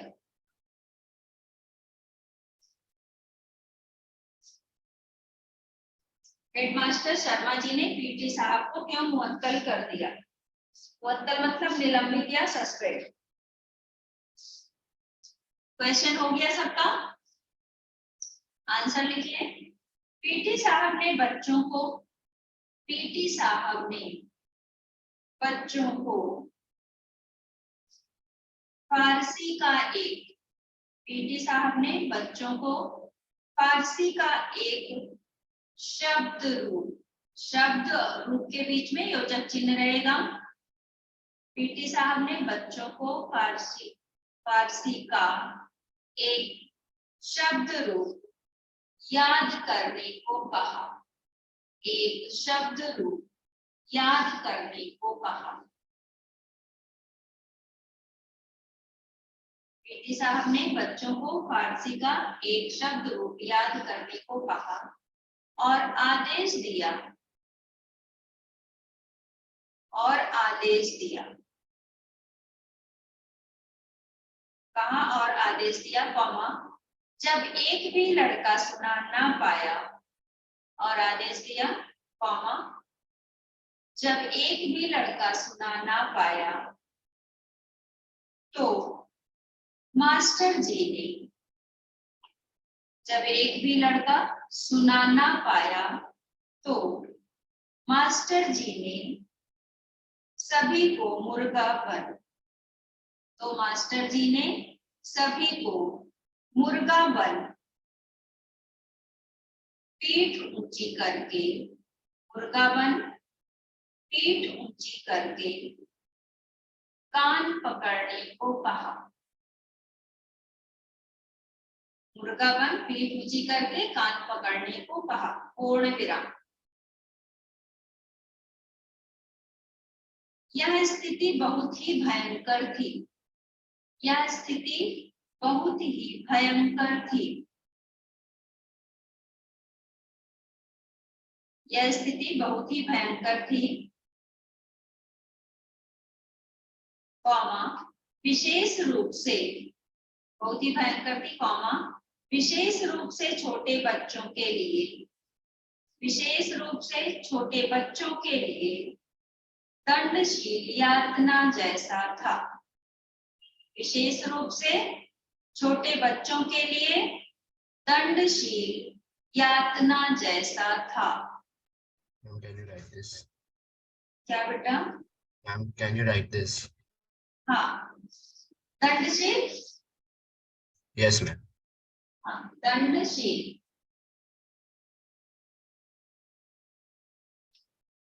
दंडशील यातना जैसा था, पूर्ण विराम। जब तक लेखक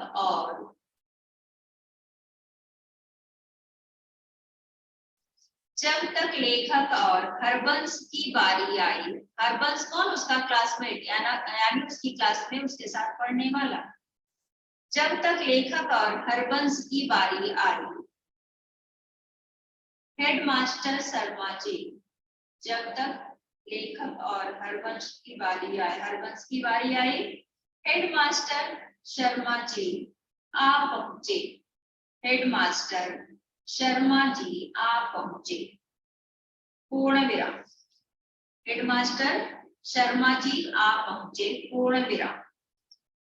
शायद यह पहला अवसर था, शायद यह पहला अवसर था कि, शायद यह पहला अवसर था कि जब वे पीटी प्रीतम चंद की, शायद यह पहला अवसर था कि जब वे पीटी प्रीतम चंद की बर्बरता ऐसे लिखेंगे, बर्बरता मतलब उनकी इस हरकत, बर्बरता को, ऐसा, जब वे पीटी प्रीतम चंद की बर्बरता को सह ना सके और उत्तेजित होकर, यहाँ पर बर्बरता नहीं याद रखना, हरकत लिख सकते हो, ठीक है। बर्बरता को सह ना सके और उत्तेजित होकर उन्होंने उसे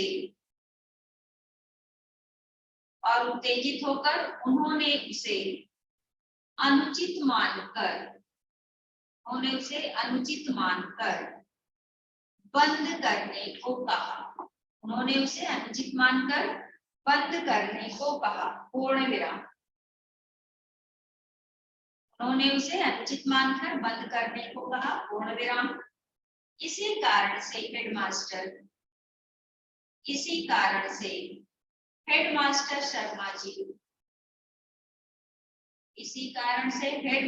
शर्मा जी ने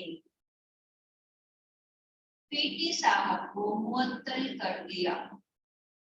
इसी कारण से हेडमास्टर शर्मा जी ने पीटी साहब को मुअत्तल कर दिया।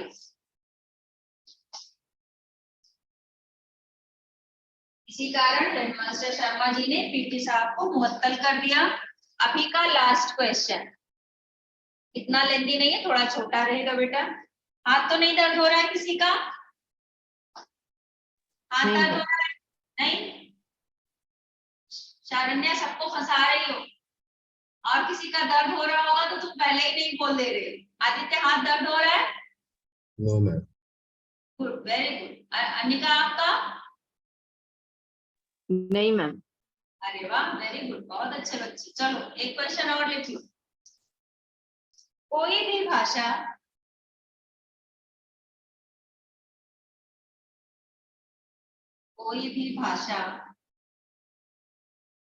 आपसी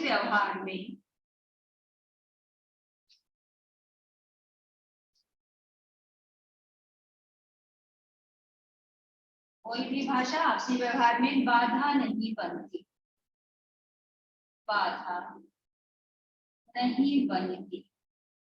इस पाठ में कहां पर था वो कि बाधा नहीं बनती? याद आ रहा है? जी मैम, जी मैम, उनके दोस्त लेखक के दोस्त वो एक साथ खेलते थे, तब हाँ, कभी कभी कोई शब्द सुन के उनको हंसी भी आ जाती थी, लेकिन आ ऐसा जाती हाँ, आ जाती थी कभी यस कभी। मैम, राजस्थान से they had come for Haryana business. और राजस्थान से आए हुए थे, और उनकी भाषा पहले सुनकर तो वो हंसते थे, लेकिन बाद में वो उनको समझ में भी आने लगी। कब समझ में आती? जब खेलते थे तो समझ लेते थे। होता है ना, आप लोगों के साथ वही है, वैसे तो मजा उड़ाए किसी का, अरे ये इसको तो बोलने नहीं आता, लेकिन जब वो आपका फ्रेंड बन जाएगा तो उसकी बात सीख जाते हैं, मतलब समझने लगते हैं। तो इसी तरह से लेखक भी थे कि वो जब साथ में खेलने लगे तो हर एक दूसरे की भाषा को समझने लगे। तो इसी तरह से ये क्वेश्चन में वही कहा गया कि कोई भी भाषा आपसी व्यवहार में बाधा नहीं बनती। पाठ के किस अंश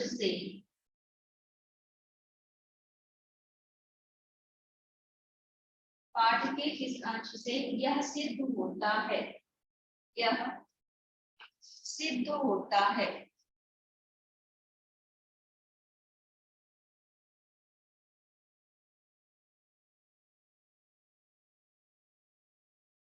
पाठ के किस अंश अंश से यह सिद्ध होता है।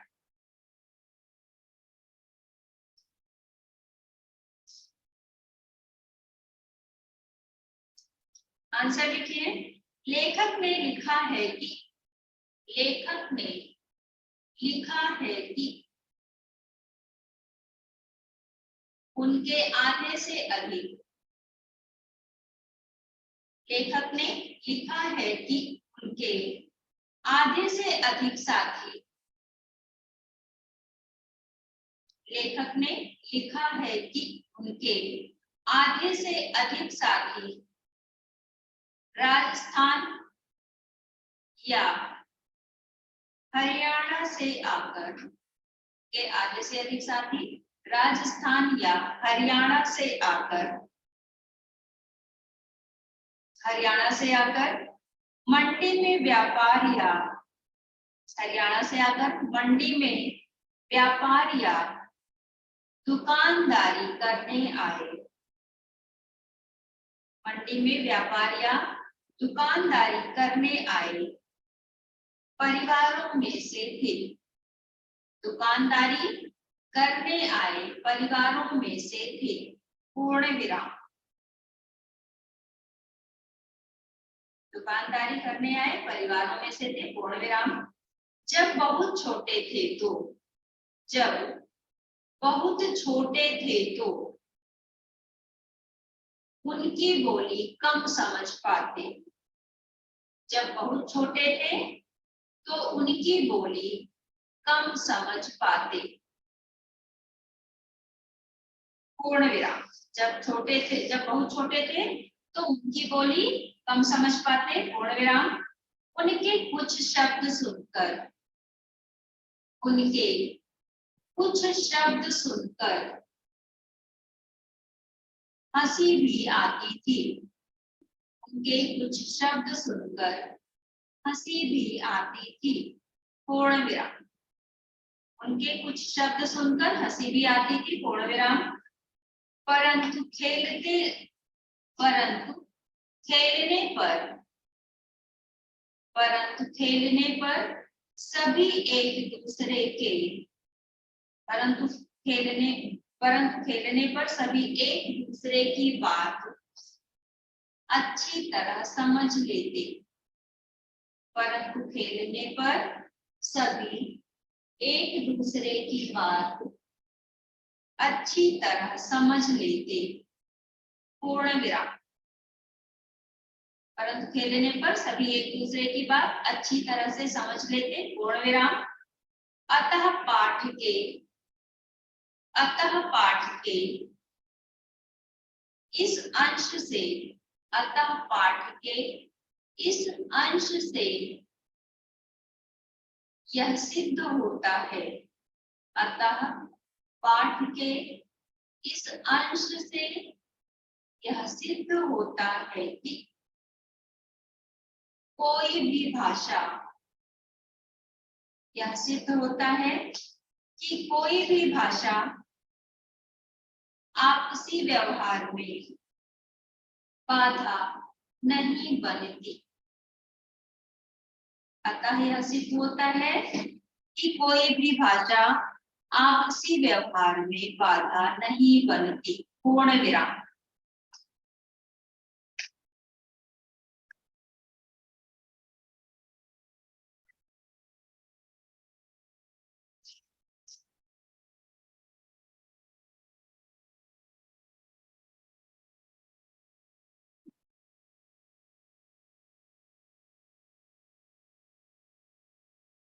हो गया?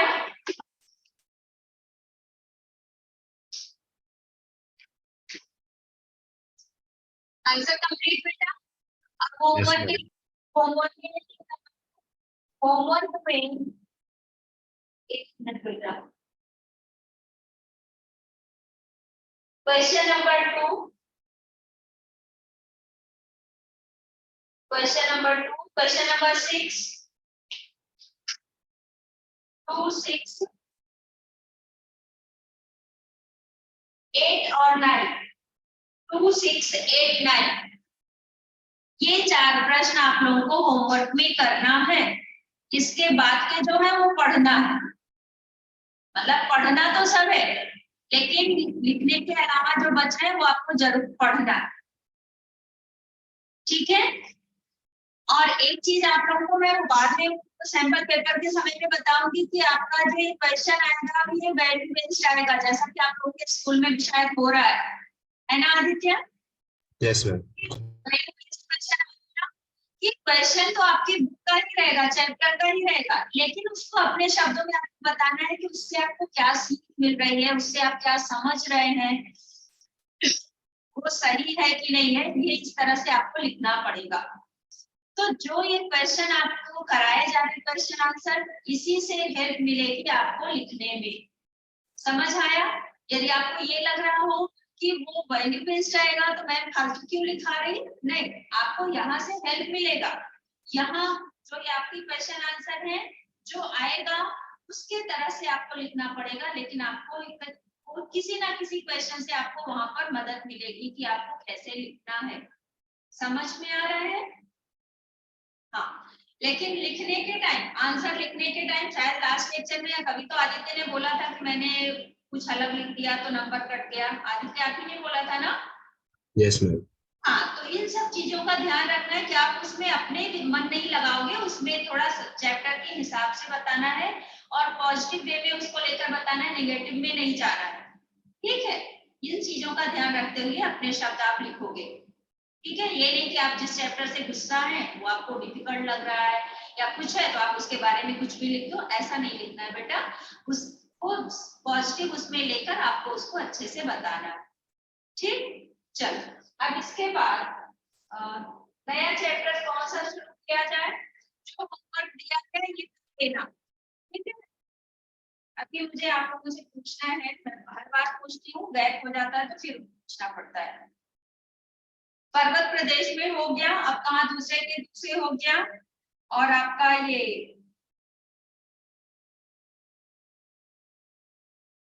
हो गया अपना सपनों के से दिन, विज्ञापन हो चुका है ना शायद,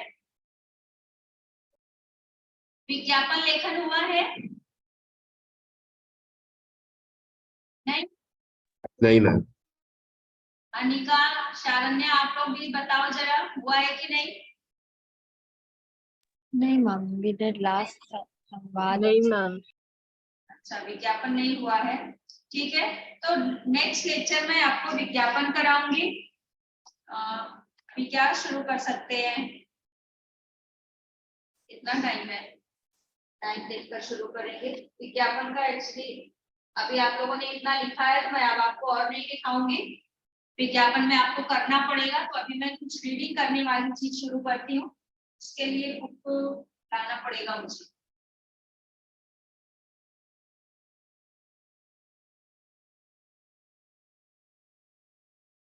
गिन्नी का सोना आपके स्कूल में हुआ है? जी मैम, मेरे स्कूल में माकेनी का सोना एंड झेन की सोना। हाँ, गिन्नी का सोना, हाँ मैम हो गई। पत्तियां एक चैप्टर है, उसमें 2 टॉपिक है, एक है गिन्नी का सोना, दूसरा है ज़ेन की डेली, ठीक है। तो आप 2 मिनट रुकोगे, मैं बुक लेकर आती हूँ, क्योंकि मुझे लगा यही अभी चलेगा, लेकिन ये हो गया तो मैं वो लेकर आती हूँ, ठीक है। सुन रहे हैं सब? यस बस, मैम। हाँ, बस मैं 2 मिनट में बुक लेकर आती हूँ।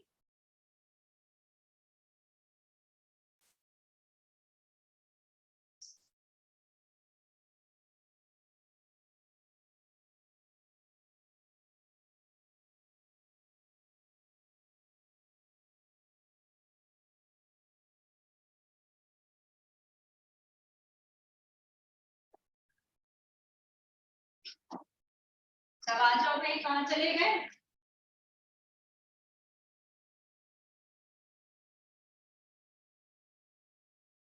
अभी हम लोग करेंगे गिन्नी का सोना, ठीक है। उसके बाद नेक्स्ट लेक्चर में आप लोगों को गिन्नी का सोना कंप्लीट जो होगा, उसके बाद फिर विज्ञापन कराने के बाद ही नया चैप्टर शुरू करूंगी।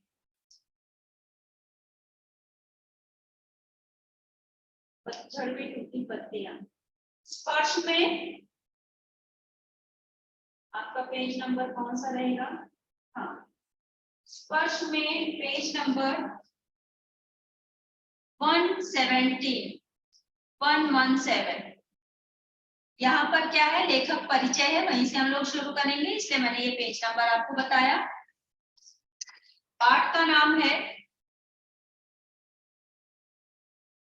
पतझड़ में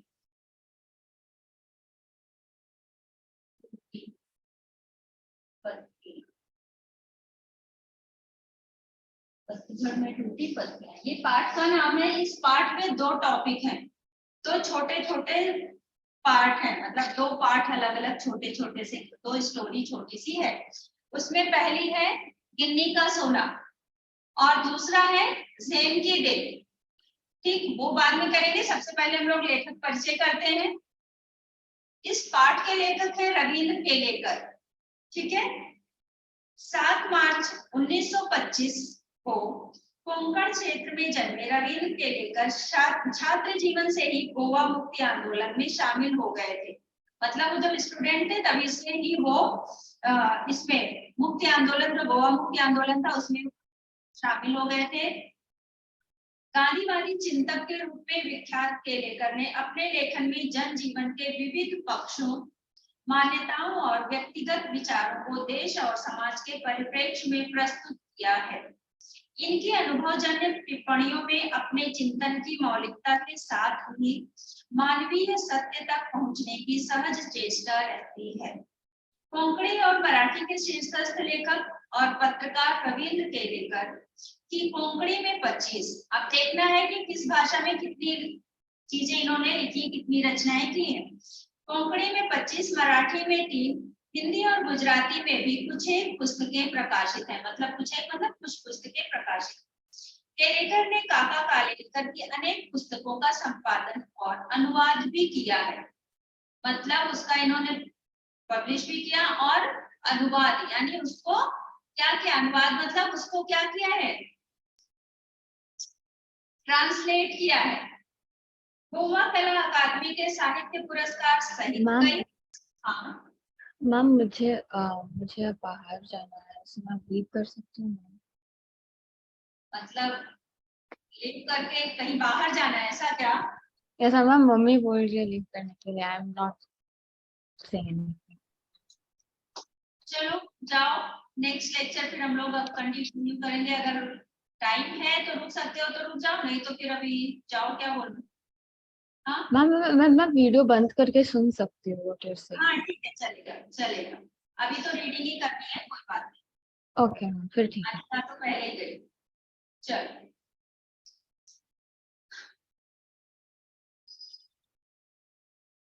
गोवा कला अकादमी के साहित्य पुरस्कार सहित कई पुरस्कारों से सम्मानित केलेकर की प्रमुख कृतियां हैं कोंकणी में उजवाडाचे, सूर समिधा, सांगली, ओथांबे, मराठी में कोंकणी चेक राजकारण, जापान जैसा दिसला और हिंदी में पतझड़ में टूटी पत्तियां। ये इनकी रचनाएं हैं।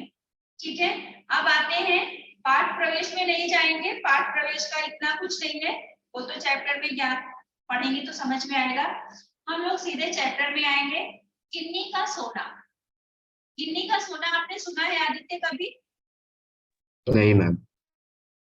बेटा एक तो रियल गोल्ड मतलब 24 कैरेट का जो होता है उसको क्या बोलते हैं, शुद्ध सोना, और जो 22 कैरेट का होता है उसको गिन्नी का सोना बोलते हैं। मतलब तांबा का मिलावट होता है उसमें। यस, उसमें तांबा का मिलावट होता है, इसलिए उसको गिन्नी का सोना बोलते हैं।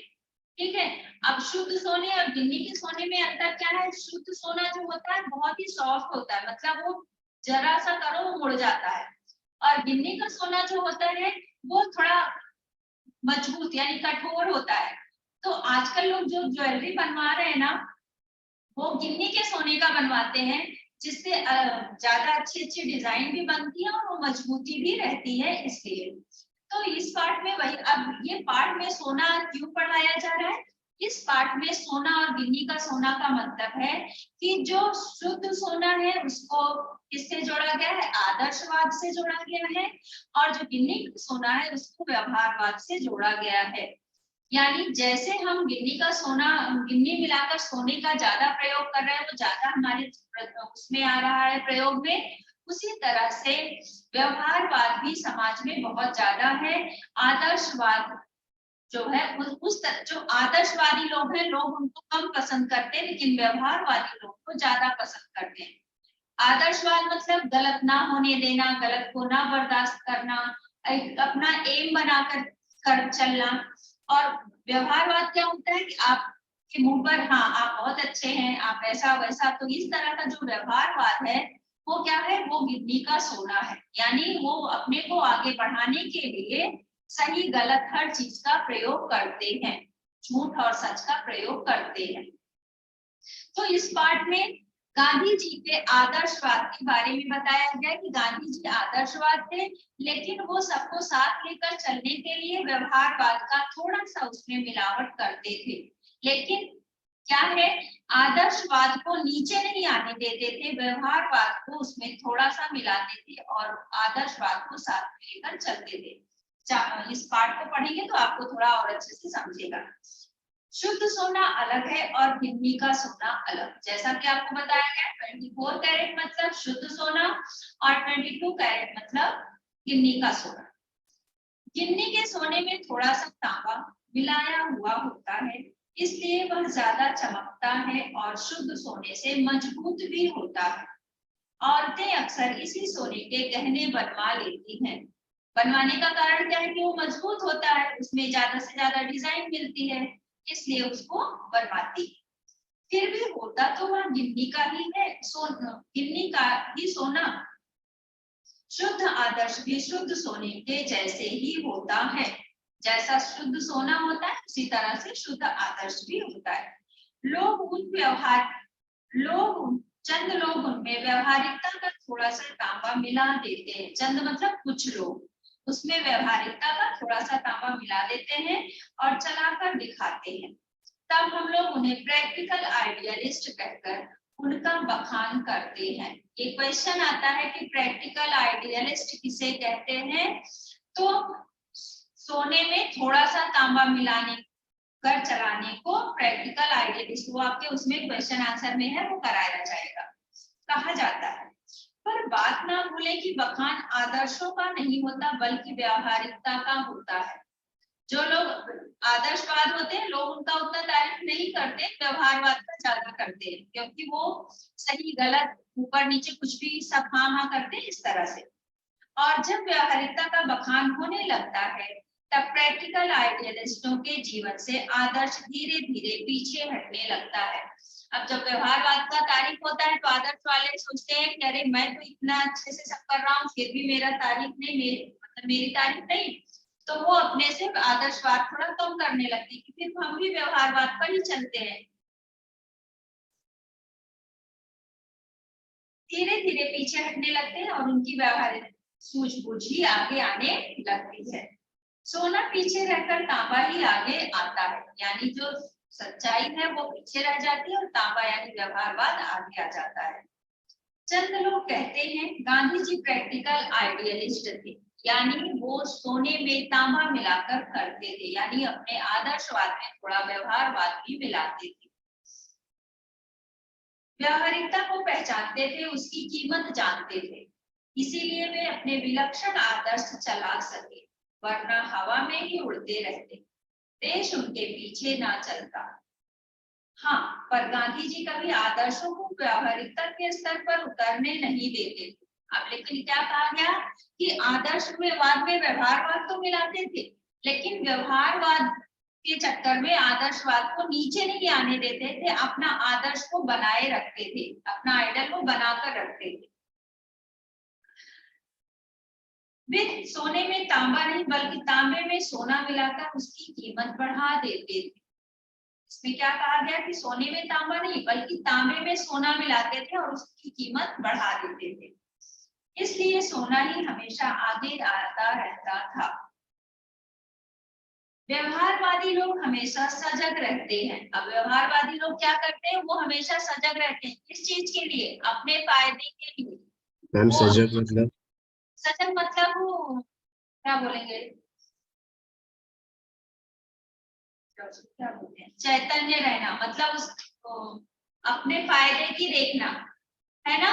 सजग रहना मतलब अपने फायदे की देखना। एक मिनट इसका एग्जैक्ट यदि मिलेगा तो मैं आपको बताती हूँ।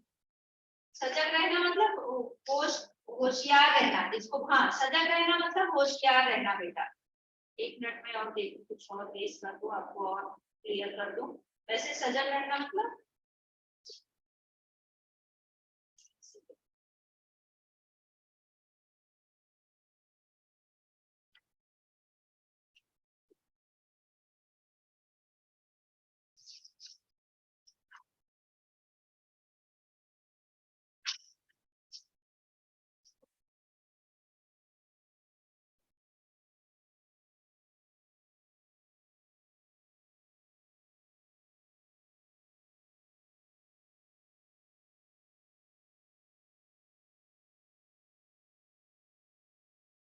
यहाँ पर सजग का नहीं दिया बेटा, सजग रहना मतलब होशियार रहना ऐसा।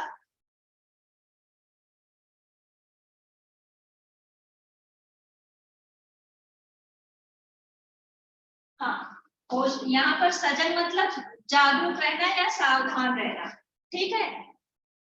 उस चीज के लिए जागरूक होना, होशियार रहना कि हमारे साथ कुछ गलत ना होने पाए, ठीक है। व्यवहारवादी लोग हमेशा सजग रहते हैं, लाभ हानि का हिसाब लगाकर ही कदम उठाते हैं, जीवन में सफल होते हैं, अन्यों से आगे भी जाते हैं। अब व्यवहारवादी लोग क्या होते हैं, सही को मतलब किसी को तारीफ कर करके अपने को आगे बढ़ा लेते हैं। वो ये गलत है कि सही है, सिर्फ दूसरों को भला अच्छा बुरा वैसे कुछ बोलकर उसके फेवर में बोलकर और खुद को आगे बढ़ा लेते हैं। अन्य से आगे भी जाते हैं, पर क्या वे ऊपर चढ़ते हैं, खुद ऊपर चढ़े और अपने साथ दूसरों को भी ऊपर ले चले, यही महत्व की बात है। अब ऐसा नहीं होना चाहिए कि सिर्फ अपने ही फायदे की सोचें, हमारे साथ में हमारे आसपास में जो है उनके बारे में सोचना भी इंसानियत होता है। तो वही कहा है, खुद ऊपर चढ़े और अपने साथ दूसरों को ऊपर ले चले, यही महत्व की बात है। यह काम तो हमेशा आदर्शवादी लोगों ने ही किया है। आदर्शवादी लोग कैसे होते हैं, वो अपने साथ साथ दूसरों का भी भला करते हैं। मतलब ठीक है, मेरा भला हो रहा है, मेरे साथ वाला जो है वो भी आगे बढ़े, उसके बारे में भी सोचते हैं, ऐसे होते हैं आदर्शवादी। और व्यवहारवादी कैसे होते हैं, वो अपने फायदे की देखते हैं, अगले को मीठा मीठा बोलकर सिर्फ अपने फायदे की वो सोचते हैं। समाज के पास अगर शाश्वत मूल्यों जैसा कुछ है तो वह आदर्शवादी लोग का ही दिया हुआ है। व्यवहारवादी लोगों ने तो समाज को गिराया ही है। यहाँ पर क्या बोला गया कि व्यवहारवादी लोग जो है वो सिर्फ अपने बारे में सोचते हैं, समाज के बारे में और उनके बारे में नहीं सोचते। अनिका, यहाँ तक समझ में आपको आ गया? अनिका,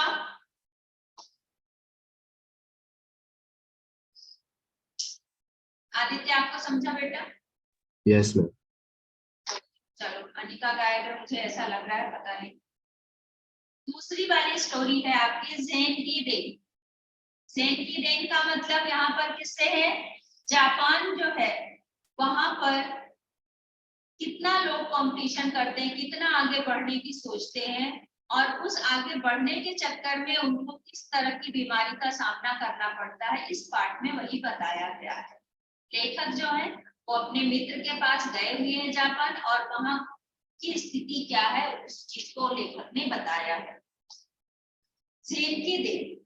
जापान में मैंने अपने एक मित्र से पूछा, यहाँ के लोगों को कौन सी बीमारियां अधिक होती हैं? उनके मित्र ने क्या जवाब दिया, मानसिक। उन्होंने जवाब दिया, यहाँ के 80% लोग मनोरुग्ण हैं। 80% मतलब 80% लोग, 80% लोग मनोरुग्ण हैं। मनोरुग्ण मतलब मानसिक रूप से बीमार हैं। रुग्ण मतलब क्या होता है बेटा? रुग्ण, हाँ, रुग्ण मराठी शब्द है। रुग्ण मतलब अस्वस्थ, बीमार, ठीक है। तो मानसिक रूप से बीमार है, इसकी क्या वजह है? लेखक ने पूछा कि इसका कारण क्या है। उनके मित्र ने कहा, कहने लगे, हमारे जीवन की रफ्तार बढ़ गई है। रफ्तार मतलब हमारी चाल बढ़ गई है। यहाँ कोई चलता नहीं बल्कि दौड़ता है, कोई बोलता नहीं बकता है। हम जब अकेले पढ़ते हैं, लेखक के मित्र ने क्या बताया कि यहाँ कोई चलता नहीं, दौड़ता है, बोलता नहीं, बकता है। अब बोलना और बकना क्या होता है बेटा, अंतर पता है? चलना और दौड़ना तो समझ आ गया आपका, लेकिन बोलना और बकना क्या है? अब बोलना होता है जब भी हम किसी से बात कर रहे होते हैं, और बकना होता है जब भी हम लोग नॉनसेंस, मतलब जो सेंस नहीं होता है वो सी बात करते हैं। हाँ, जब हम बड़बड़ मतलब किसी बात को, अनावश्यक बातों को, हाँ वही जो जिसकी जरूरत नहीं है बोलते रहते हैं, उसको बड़बड़ाना बोलते हैं। ठीक है, कंटिन्यूअस बोले जा रहे हैं, उसका कोई मीनिंग नहीं है, मीनिंगलेस बातें जो करते हैं उसको बड़बड़ाना बोला जाता है। तो इस तरह से उन्होंने बोला कि यहाँ पर कोई बोलता नहीं बकता है, चलते नहीं सब दौड़ते हैं। हम जब अकेले पढ़ते हैं तब अपने आप से लगातार बड़बड़ाते रहते हैं, मतलब अपने में अकेले ही बोलते रहते हैं। अमेरिका से हम प्रतिस्पर्धा करने लगे। प्रतिस्पर्धा मतलब कंपटीशन। कंपटीशन। हाँ, कंपटीशन, यस। तो अमेरिका से हम प्रतिस्पर्धा करने लगे। 1 महीने में पूरा होने वाला काम 1 दिन में ही पूरा करने की कोशिश करने लगे। मतलब जैसे अमेरिका फास्ट है, उसी तरह से हम लोग भी होना चाहते हैं, तो इसलिए 1 महीने का काम 1 ही दिन में करने की कोशिश करते हैं।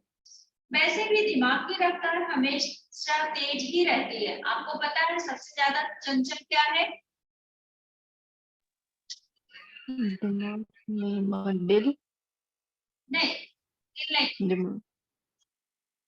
मन, है ना। हमारा दिमाग, मन क्या होता है, यहाँ है, अभी आप क्लास में हो, लेकिन क्लास में कभी कभी क्या होता है, आप बैठे तो यहाँ पर हो लेकिन आप पहुंच कहीं और जाते हो। मेरे साथ उस लड़के ने ऐसा किया था, मैं उसको ये नहीं करूंगा, या फिर मैम ने मुझे सही से नहीं पढ़ाया, कल मुझे होमवर्क जमा करना है, मैं इस बार छुट्टियों में वहां घूमने जाने वाला हूँ। ऐसा होता है ना। और एक ही सेकंड में आप कहां घूम आते हैं। तो सबसे चंचल क्या होता है, इंसान का मन होता है, उसका दिमाग होता है। तो यहाँ पर उन्होंने बोला कि दिमाग की रफ्तार हमेशा तेज ही रहती है। उसे स्पीड का इंजन लगाने पर वह 1000 गुना अधिक रफ्तार से दौड़ने लगता है। फिर एक क्षण ऐसा आता है जब दिमाग का तनाव बढ़ जाता है और पूरा इंजन टूट जाता है। अभी किसी चीज का, हर चीज का एक लिमिट होता है, एक होता है कि इतना ही वो बर्दाश्त कर सकेगा, इससे ज्यादा वो नहीं कर पाएगा।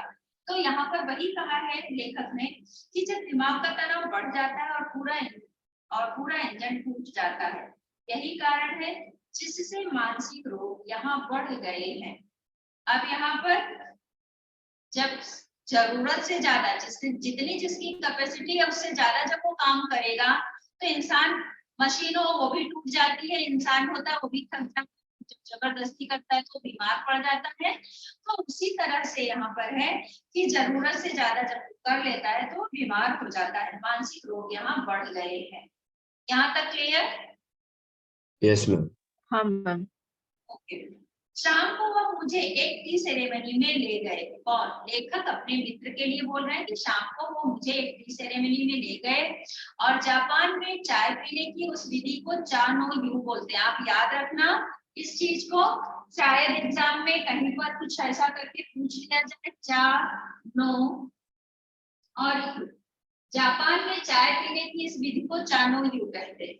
ठीक है, वहां पर टी सेरेमनी में ले गए। चाय पीने की यह एक विधि है, जापानी में उसे चा नो यू कहते हैं। वह एक 6 मंजिली इमारत थी जिसकी छत पर तख्ती की दीवारों वाली, तख्ती मतलब क्या होता है, कार्डबोर्ड, कार्डबोर्ड को तख्ती बोलते हैं ना। तो तख्ती वाली और तातामी, तातामी मतलब चटाई की जमीन वाली एक सुंदर पर्णकुटी थी। पर्णकुटी क्या होता है, सुना है ये शब्द कभी? क्या मैम? पर्णकुटी, पर्णकुटी का मतलब क्या होता है? पर्णकुटी, इसका मतलब क्या होता है बेटा?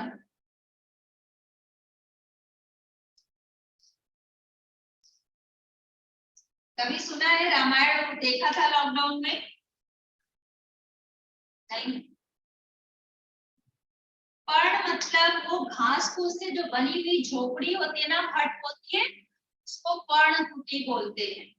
ठीक है, तो वो पर उसके क्या लगा था, वो घास से वो उसकी छत वो बनी हुई थी, इसलिए उसको पर्णकुटी बोला गया है। बाहर बैठा सा एक मिट्टी का बर्तन था। बैठा मतलब जिसका कोई आकार नहीं, बहुत बड़ा सा। बाहर बैठा सा एक मिट्टी का बर्तन था, उसमें पानी भरा हुआ था। लेखक और उनके मित्र जब गए टी सेरेमनी में वहां पर, तो बाहर एक बहुत बड़ा सा बर्तन था, उसमें पानी भरा था। हमने अपने हाथ पांव इस पानी से धोए, तौलिए से पोंछे और अंदर गए। अंदर चाजीन बैठा था। चाजीन मतलब जो वहां पर चाय बनाने वाला है, इन लोगों का स्वागत करने वाला था। हमें देखकर वह खड़ा हुआ, कमर झुकाकर उसने हमें प्रणाम किया। आपने अगर जापान की कुछ ऐसी चीज देखी हो तो जापानी लोग कैसे करते हैं, वो कमर से झुककर प्रणाम करते हैं, है ना। तो उस तरह से उसने कमर से झुककर प्रणाम किया। तो का मतलब आइए तशरीफ लाइए कहकर स्वागत किया। तशरीफ मतलब तशरीफ लाइए मतलब आइए बैठिए, आइए तशरीफ लाइए मतलब आइए बैठिए, ठीक है। आइए तशरीफ लाइए कहकर स्वागत किया।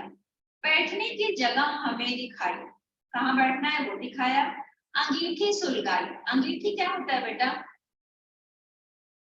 अंगीठी सुलगाई।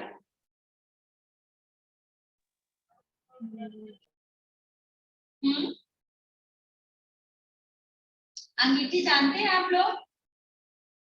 जानते तो होंगे लेकिन नाम से नहीं जानते होंगे, अंगीठी नाम से नहीं जानते। आप लोगों ने वो कॉर्न भूनकर देते हैं ना, हाँ केटल? नहीं, केटल तो अलग चीज है बेटा। अंगीठी होती है जिस पर क्या बोलेंगे उसको, वो सेकने का काम करते हैं ना। कॉर्न भून कर देते हैं, आप लोगों ने कभी देखा है आग पर भून कर देते हैं, तो उसके ऊपर क्या रहता है, उसमें कोयला डालकर सेकते भूनते हैं ना उसको। हाँ, वो बारबेक्यू जैसा कुछ। हाँ, वो उस टाइप का होता है, लेकिन वो बेटा ऐसा छोटा सा होता है, बहुत बड़ा नहीं, छोटा सा होता है। उसके ऊपर ऐसा लोहे का लगा होता है, नीचे से वो कोयला लगाकर जलाकर उसको भूनते हैं, तो उसी को अंगीठी बोला जाता है। तो अंगीठी सुलगाई, उस पर चायदानी रखी, बगल के कमरे में जाकर कुछ बर्तन ले आया, और बगल के कमरे से जाकर चाय बनाने के लिए बर्तन लाता है। तौलिए से बर्तन साफ किए, मतलब एक तरीके से सिस्टम से जैसे होता है वैसा ही हर काम कर रहा है। ऐसा नहीं कि लाया चढ़ा दिया, ऐसा पटक दिया कर दिया, नहीं, एक आराम से धीरे धीरे कर रहा था, शांति से। बर्तन ले आया, तौलिए से बर्तन साफ किए, सभी क्रियाएं कितनी गरिमापूर्ण ढंग से की गई से कि उसकी हर भंगिमा से लगता था मानो जय जयवंती के सुर गूंज रहे। मतलब वो इतना शांति से हर काम कर रहा था, जैसे लग रहा था जय जयवंती के सुर गूंज रहे, मतलब बहुत अच्छा महसूस हो रहा है। वहां का वातावरण इतना शांत था कि चायदानी के पानी का खदबदाना भी सुनाई दे रहा था। अब वो जो चायदानी में उसने जो चाय के लिए पहले पानी रखा था, खदबदाना मतलब जो पानी उसमें से बॉयल हो रहा था, तो बॉयल पानी होता है तो क्या उसमें से आवाज आती है ना, तो वो पानी का जो आवाज आ रहा था उसको यहाँ पर खदबदाना बोला गया, कि वो पानी के आवाज भी सुनाई दे रहा था। इतनी शांति वहां पर थी। यहाँ तक क्लियर? Yes ma'am. चलो अब इसके आगे, हाँ इसके आगे थोड़ा सा और कर लेते हैं, फिर नेक्स्ट लेक्चर में करेंगे। चाय तैयार हुई, उसने वह प्यालों में भरी। अब चाची ने चाय बनाई, चाय तैयार हो गई, उसको प्यालों में उसने डाला। फिर वह प्याले हमारे सामने रख दिए गए। वहां हम 3 मित्र ही थे, 3 मतलब एक चाची और दोनों मित्र। इस विधि में शांति मुख्य बात होती है, इसलिए वहां 3 से अधिक आदमियों को प्रवेश नहीं दिया जाता। प्याले में 2 घूंट से अधिक चाय नहीं थी। हम होठों से प्याला लगाकर एक एक चाय पीते रहे। करीब 1.5 घंटे तक चुस्कियों का यह सिलसिला चलता रहा। मतलब ये लोग 1.5 घंटे तक छोटी सी प्याली की चाय पी रहे थे। और क्यों? आपको पता है, यदि आप कहीं बहुत शोरगुल वाली जगह पर जाते हैं और वहां से शांति वाली जगह पर आते हैं, कैसा, कभी ऐसा कुछ महसूस किया है कि बहुत आवाज वाली जगह से और शांति वाली जगह पर आते हैं तो माइंड कितना रिलैक्स फील करता है, मन कितना शांत होता है। और फिर उस समय लगता है कि अब इससे अच्छा सुख और कुछ नहीं है। ऐसा कभी हुआ है लाइफ में? यस हाँ, मैम। तो उसी तरह से यहाँ पर लेखक ने बताया कि वहां से ये लोग जब इतना ज्यादा ये भागम भाग वाली लाइफ से थोड़ी देर के लिए यहाँ आए, तो उनको इतना अच्छा लगा कि वो आराम से, उनको लग रहा था जैसे वो किसी अनंत जगह पर जिसका कभी अंत नहीं होता, यानी वो पूरी चीजें भूल गए। अपना भूतकाल यानी पहले क्या हुआ था, वर्तमान भविष्य में क्या होगा उसकी भी फिक्र नहीं थी, सिर्फ प्रेजेंट टाइम में यानी इस समय जो उनको महसूस हो रहा था वो उसी को का आनंद ले रहे थे। ठीक है, इस यहाँ पर बेटा आप टिक लगा लो। नेक्स्ट लेक्चर यहाँ से शुरू करेंगे और फिर इसका क्वेश्चन आंसर, और मुझे आप याद दिलाना कि मुझे विज्ञापन कराना है। आदित्य लिख कर यस रख लो। मैम। नेक्स्ट लेक्चर ये इसके क्वेश्चन आंसर, विज्ञापन, फिर कोई नया टॉपिक हम लोग शुरू करेंगे। ठीक है, चलो। और अब एक भी लेक्चर में एब्सेंट मत होना कोई भी। अभी तो वो दोनों गई, शायद मुझे लग रहा है निका भी निकल गई, तो आप मत होना, वो लोग तो आएंगे, नहीं आएंगे तो फिर तो कॉल जाती है। ठीक है, तो जितने लेक्चर बचे हैं वो अच्छे से अटेंड कर लो, पोर्शन कंप्लीट होगा तब तक। ओके, चलो यस बेटा, मैम। मिलते हैं thank you next. Ma'am. Welcome बेटा, बाय।